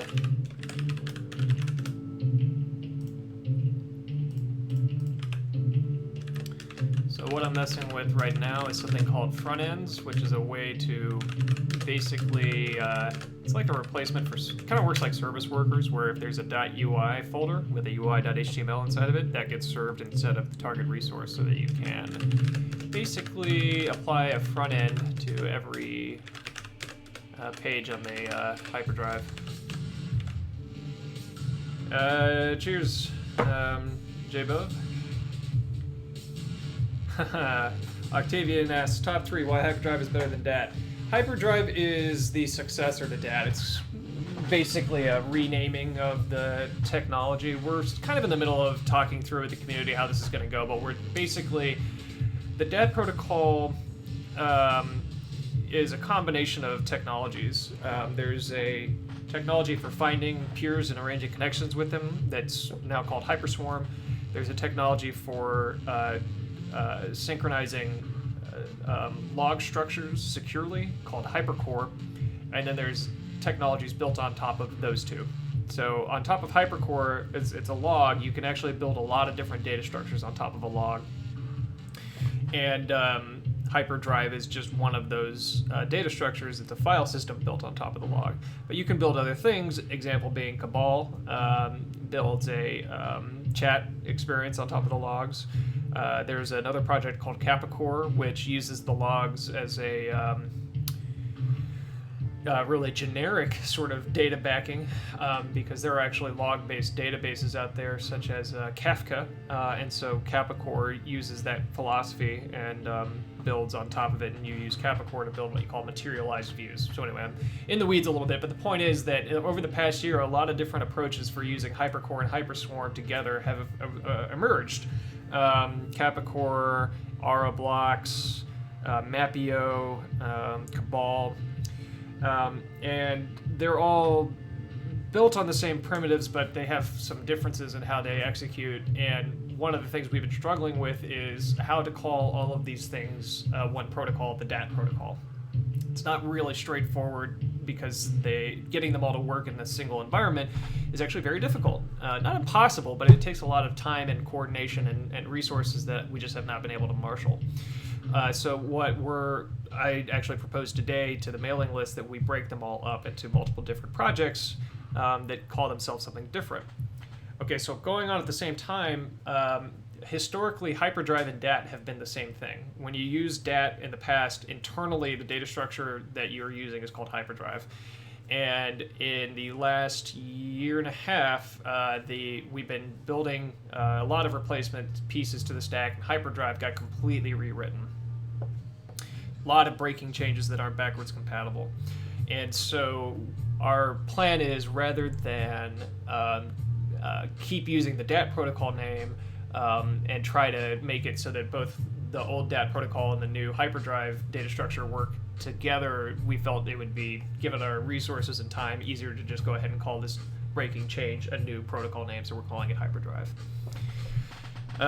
That's what I'm proposing to the community. We'll see how people respond. Generally speaking, I think people are on board with this. What are the improvements that have come along with hyperdrive going from the old DAT? Number one, huge performance improvements, just massive performance improvements. And along with the performance improvements, you get better, way better scaling. Just as a sort of common example, Shannon, I'm going to answer that question in a second. That's a great question. So as a common example, or as a sort of a proof of concept, we took all of Wikipedia, and there's an export of Wikipedia you can get, which takes basically every article and puts them in a flat folder, so it's just millions of HTML files inside of a single folder. We imported all of that into the new hyperdrive, and the load time is relatively strong. I was able to load pages from Denmark here in a version of hyperdrive that has been optimized actually significantly even since then. But even at the time, this was maybe 3 or 4 months ago, I was getting about 5 seconds load time for a page off this giant hyperdrive. Now I think it would be even better because of a lot of really great optimizations that they've been putting in. But this just has to do with the fundamental change in how the information is indexed, and it's a really neat change that Matthias helmed to the protocol. Anytime you have a long sequential log, producing the latest listing of files can be really difficult to do, because a log can have a series of changes in it, and you don't want to have to download the entire log to figure out the current change. And so he found a trie-based indexing strategy that's very efficient, and that's why it's able to scale. So performance, number one. They are physicians. I assume you're saying that Andrew and Matthias are precise or basically physicians of code. That's how I'm choosing to interpret what you're saying, and I believe that is the case. They're great. Okay, so performance is greatly improved, and scale is greatly improved.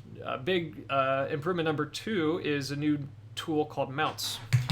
So why don't I demonstrate this? I'm going to explore the files of my drive here, and I'm going to go over to this drive here. So these are 2 different hyperdrives.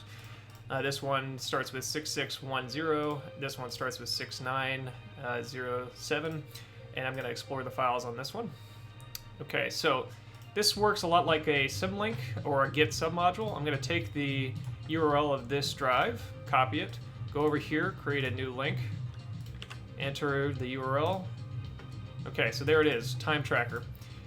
Basically linked in, and this is called a mount. So if I click in here, now you'll see the files are mirrored, and so now this hyperdrive is acting almost like a subfolder of this hyperdrive, and I can read and write the files directly off of this path. Really useful. We use this for, right now, one of the main ways we use this is for multi-user applications, where basically you'll create a website and then have a users folder, and then have each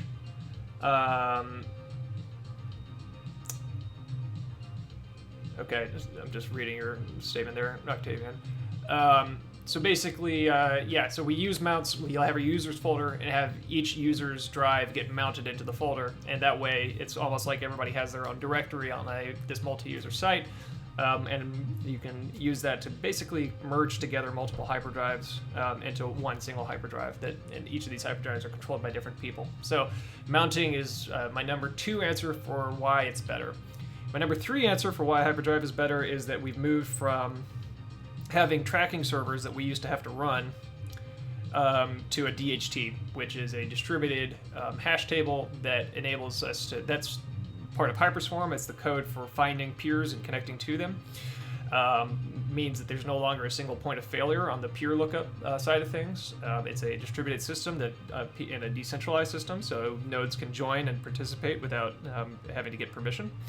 And it does hole punching, which, if you're familiar with how peer-to-peer works, hole punching is one of the very difficult parts of the process. You have to be able to establish a connection with peers, and most networks are hostile to establishing peer-to-peer connections, so you need some kind of a system to help you punch a hole through the network, and this DHT does that, and it's a great feature of the DHT. Still not perfect. Nobody has ever come up with a hole punching algorithm that does not have a 10% fail rate usually, so you have to come up with workarounds for that, but still, great feature. Probably could come up with other improvements, but those are the 3 that come to mind off that question. And yeah, if you're looking to find out more about Capricorn, I would Google it. I haven't messed with it a lot personally, but I know what they're doing. I get the architecture. It's a cool idea. So yeah, check it out. It's all neat. I mean, everything that's being built in the DAC community is neat, whether or not it is a part of what we're doing with Beaker. So I strongly recommend you check it out. All right, Shannon asked who would win in a fist fight between Bill Gates and Warren Buffett. I mean, Bill Gates is a lot younger. He's got like, I don't know, he's like 30 or 40 years younger than Warren Buffett. This fight is tomorrow at noon. We're not imagining a young... Yeah. I mean, even with the age difference, like, even though Buffett is like, he's a scrappy dude. And like, I feel like Gates is... Let's assume that they both really want it. I'm gonna guess Bill Gates is gonna win this thing, but just because he's younger. If you had them both at their prime, I think Buffett would just totally... But I don't know, man. I mean, Gates, when he was young, was a shark, so that's a tough call, but I'm gonna put it on Gates. That's where I'm putting my money. Eric asks, is there a 51% consensus issue? There's not. 51% attacks are only a vulnerability, if you want to call them that, only an issue of networks that use decentralized consensus. Trying to come up with... So, proof of work is an example of decentralized consensus. We do not use decentralized consensus of any kind. I guess the DHT, in theory, is vulnerable to a similar form of attack, and we'll have to spend some time kind of tracking down and the problem there. But honestly, the DHT, it can't... The worst thing you can do is a denial of service against the DHT. You can't take over the network in the same way that you could in a blockchain. So I wouldn't say there's really a 51% consensus attack against the DHT or any other part of the hyperstack. It's now the reason that works is that decentralized consensus, what you're referring to with consensus, is saying what everybody agrees to be the current state of the system. You only need that if you have a single state of the system, and Hyperdrive does not. Hyperdrive separates all the data sets into multiple different siloed pieces of information, in the sense that everybody creates a hyperdrive, and then there's a one owner for a hyperdrive at all times, and they establish the sort of what the current state of that hyperdrive is. As a result, there's no way... The only way you can hijack that state from somebody else is by stealing their key pair. Yeah, so our consensus model is not vulnerable to some kind of a 51% takeover attack as a result.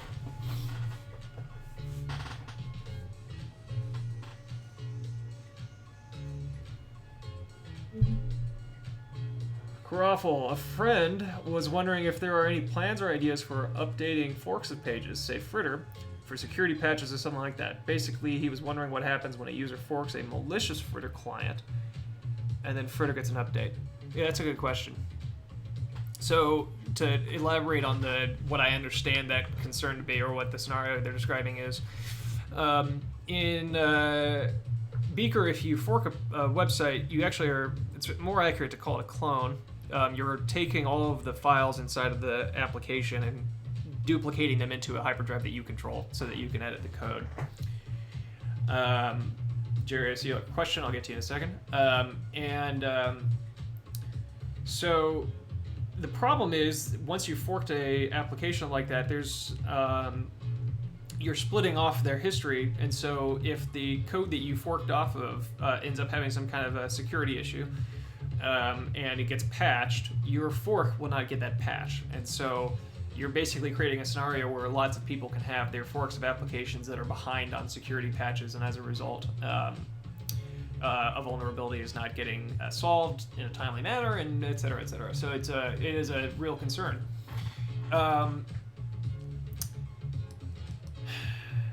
I would say, first of all, that our tooling around source code in general is going to need to evolve quite a bit.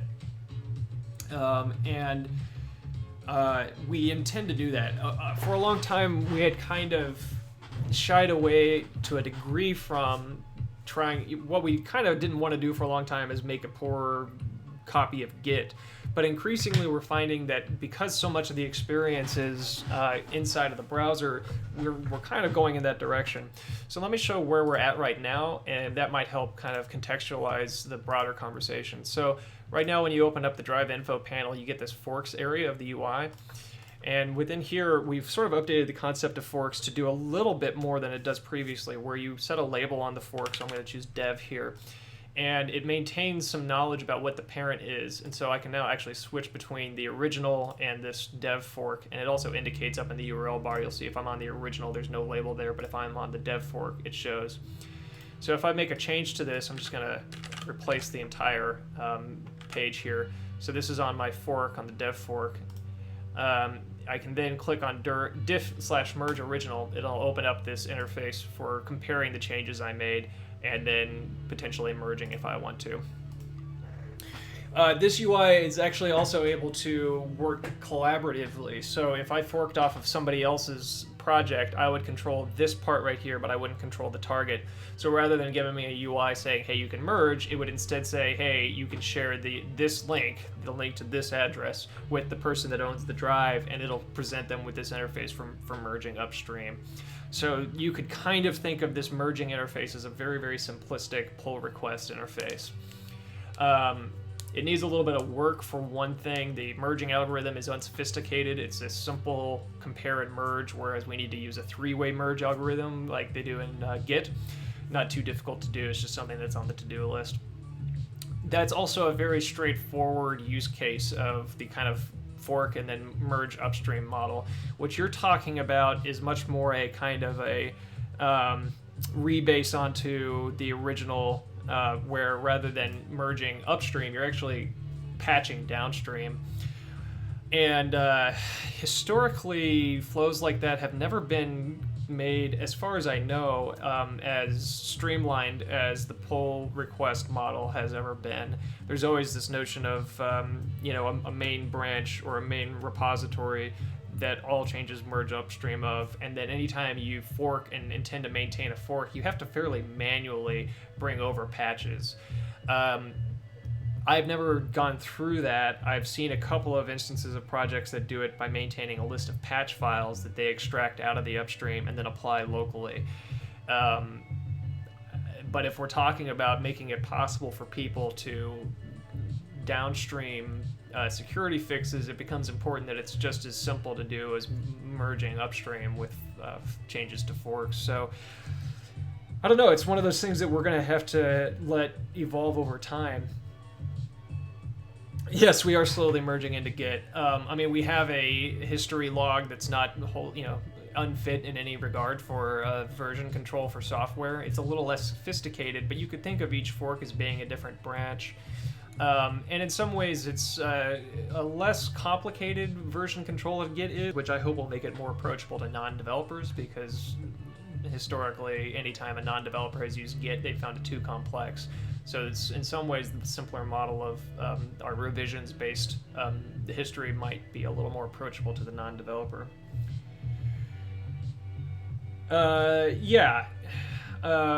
This isn't bad. This was a good start, and I think that I'm hopeful that it'll just grow in sophistication, and I'm also hopeful that people in userland will figure out ideas for what you're suggesting, and we'll be able to upstream into the core tooling the best ideas.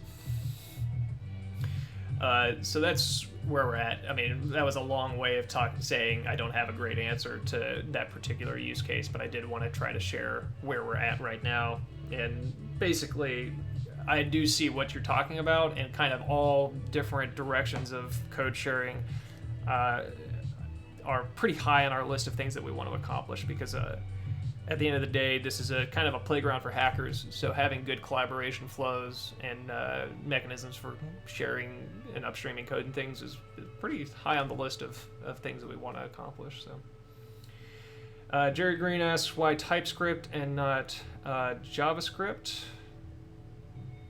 Eric, I saw what you just said. I'll get back to you in a second. So why JavaScript and not TypeScript? The project started in JavaScript, so to move to TypeScript would be a pretty big, not a huge deal, but a deal.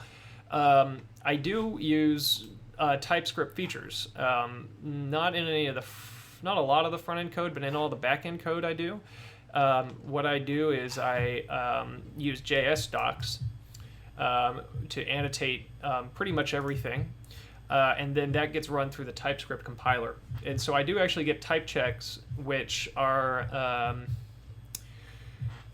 which VS Code will help me with. So if I, for instance, screw up this signature here, it's telling me that it's actually a promise is being returned. And so right there it's saying the return type of an async function must be a global promise type. So I'm actually sort of using TypeScript through JS docs.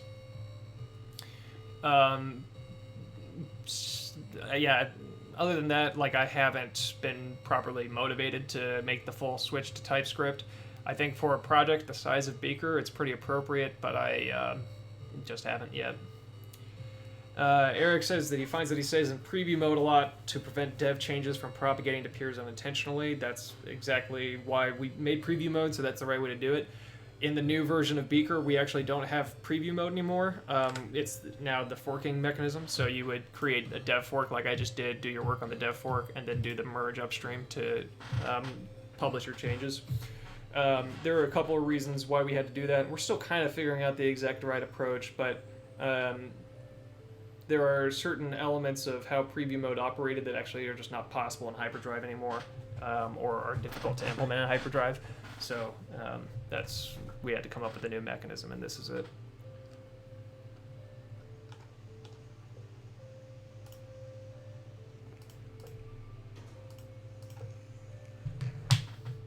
All right, so while I wait in case anybody else has other questions, I'm going to keep futzing around with the front end stuff and sharing that. So the UI.html basically intercepts all page loads and makes it possible to sort of inject a web application on every page so that you can do consistent layouts and things. So I'll show how you can leverage that.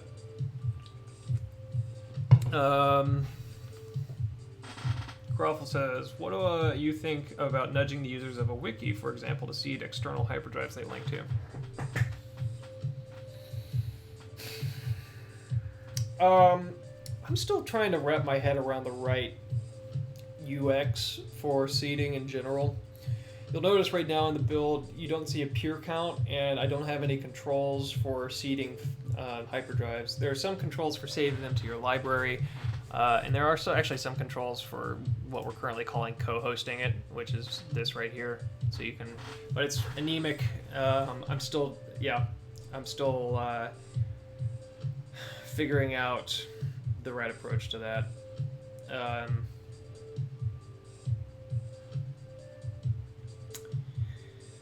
So Hyperdrive is a peer-to-peer network, and there are a lot of reasons why it makes sense to replicate the historic approaches to peer-to-peer networks, as for example with BitTorrent, and have a culture around seeding things that are useful to you. But to be honest, some of the constraints of design around BitTorrent are a little different than the constraints of design around this. I think that we may end up interacting with a lot more data and a lot more network operations than BitTorrent required. Because BitTorrent, generally speaking, you had a select number of torrents that you were seeding at any given time. I doubt most users would get past a set of like 50 or so. And I think it's very likely that a normal course of operation in Beaker, getting to 50 hyperdrives that you're interacting with could be at the low end.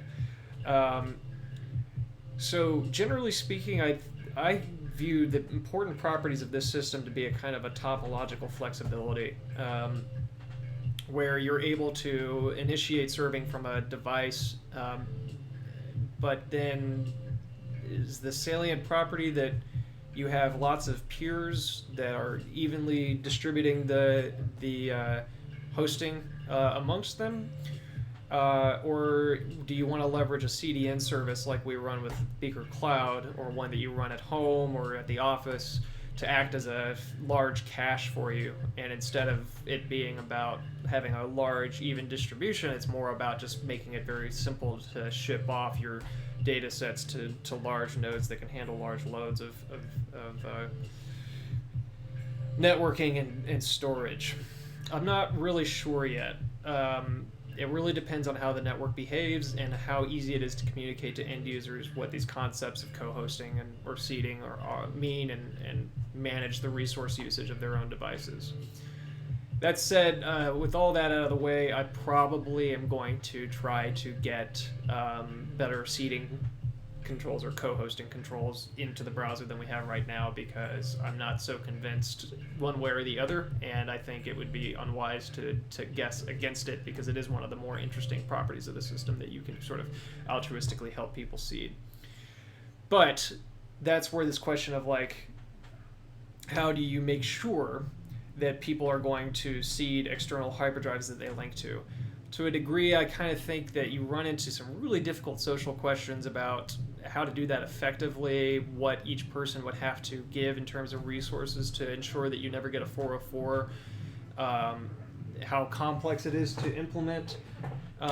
Questions like that make me think, well, maybe the answer is that if you want to make sure you don't get a 404, you should be using a CDN service of some kind, which is the kind of service that we would operate, but you could operate one yourself or use any of them.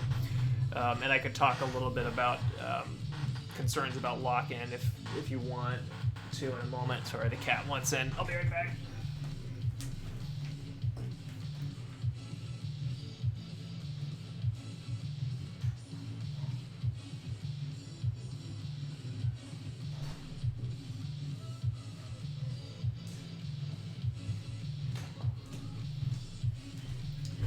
Yeah, why don't I talk really briefly on this question about lock-in, just because I am suggesting that perhaps services, hosting or co-hosting services ought to be a solution that we look at more closely than, an even peer-to-peer distribution. The way that we view this, we're going to have to kind of come up with a way to talk about it, but there's this basic, when I talk about topological flexibility, what I mean is that you have a system where nodes can move in and out of the system and nothing changes. It's not apparent to an end user. Basically, each of the nodes in the system are totally fungible. And so when we run services off this system, that's the property that we try to maintain for everything. The kind of property where you could switch off of one co-hosting service to another one that you run or a competitor runs, and experience no disruption in your service, have minimal amounts of work to reconfigure things, etc. Right now, if I wanted to switch off of Gmail for my email, I would have to tell everybody I have a new email address. It's a major point of friction that keeps me more or less locked into Gmail. If we can set up the system so that when you do have to leverage services, they don't have that point of friction for switching between competing services, I think we're still in a very you're getting a pretty strong advantage compared to what's happened previously. Again, kind of anti-competitive lock-in is one of the biggest points of interest about this whole project. It's one of the reasons why we set it up in the first place. So that's kind of my long answer for why I'm comfortable saying that we may just have to leverage big nodes to handle uptime effectively. Because as long as they are effectively fungible, there's no lock-in effect occurring, and we'll get the high uptime that you expect out of the internet.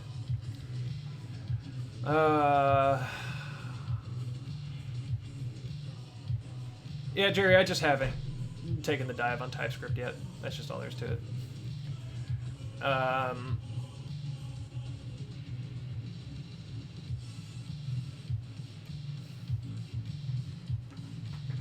Yeah. So, Michael, you asked, is it possible to build a website via WebTerm tools? Can you elaborate on that a little bit? Are you asking, like, is it possible to construct the website via WebTerm, or are you asking, is it possible to, like, embed WebTerm in the web page?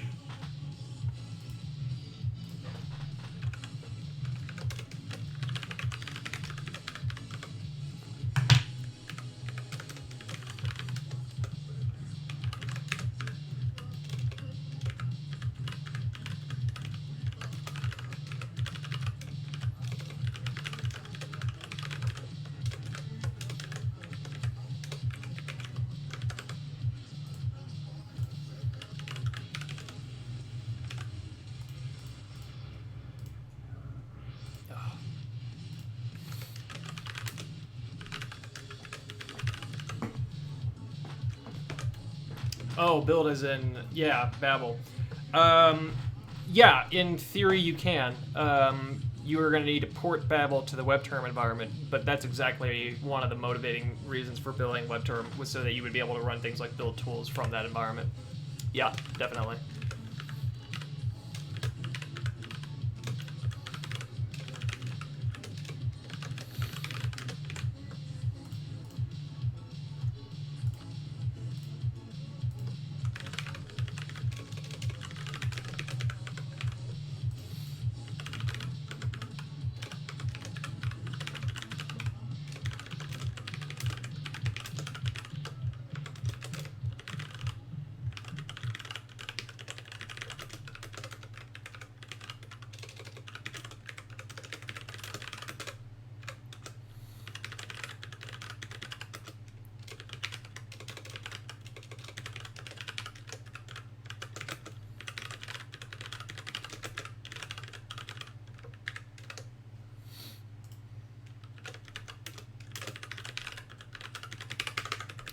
So I'm just going to hack here while I'm waiting for more questions, so I'm keeping an eye out.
Okay, so that's seems like everybody's out of questions. So I'm gonna wrap it up. Get some dinner in me. But just to share what I was futzing with there. This is a mechanism that we added called front ends, like I was saying before. There's a .ui folder with a UI.html in there that gets rendered whenever you visit a page, rather than whatever content you actually navigated to. And that's fairly helpful for building different kinds of applications where you want to have a consistent front end to it. And so, just to give an example here, I'm looking at a JSON file right now that looks like this, and yet we're getting a consistent UI put in front of this is the front end is getting rendered. If I go to index.html, this is the front end, and then here it gets rendered. So that is working through a web component that I load in, that whenever it loads up, it is just finding the path. If you're at the root, it's looking to see if there's an index.html or index.md, reading the file, and then putting it on the page. So this is kind of like an example of a very minimal front end that you might define. But you can do this to build all kinds of SPAs and things, and we use it quite a bit. It's a pretty handy feature. Would have used service workers, except that service workers are a little bit more complex, and we wanted something a little more straightforward for people to build. Plus, with it being in this .ui folder, you can actually swap out the .ui folder using mounts and make it so you can have swappable front ends. So that was a pretty big benefit of this approach. You should not be okay. Yeah, Johan, or Johan, I'm guessing Johan. If I had the power to embed VS Code directly into the browser, I would. I can't. So this is actually using Monaco, which is the internal text editor that VS Code uses. So it's sort of like we're using VS Code, but not fully. It is very handy. It's not as powerful as you would need, and so in some cases, if you want to use VS Code, you can actually, and I've done this a couple times now, there's a Fuse interface for hyperdrive that will ship with Beaker, where you can basically mount, overloaded term at this point, but you can cause your hyperdrives to appear as native files in your operating system, and then you can use VS Code to access them. So that's how you can use any other editor you want. Okay, I'm going to wrap it up because I am beat. But thank you all so much for coming. This was really fun. Glad to have knocked out the features that we did. And y'all have been really great. So I'll catch you all online. I don't know when I'm going to do the next one of these. I don't know when the next dev diary is going to happen. But we're working hard on the closed beta and feel pretty good about where it's headed. So hopefully everything will start to get into a more public release schedule. Oh man, a couple months. So have a great rest of your weekend and stay safe. And I'll see you online. Feel free to hit me up on Twitter or on IRC. Have a good one, everybody.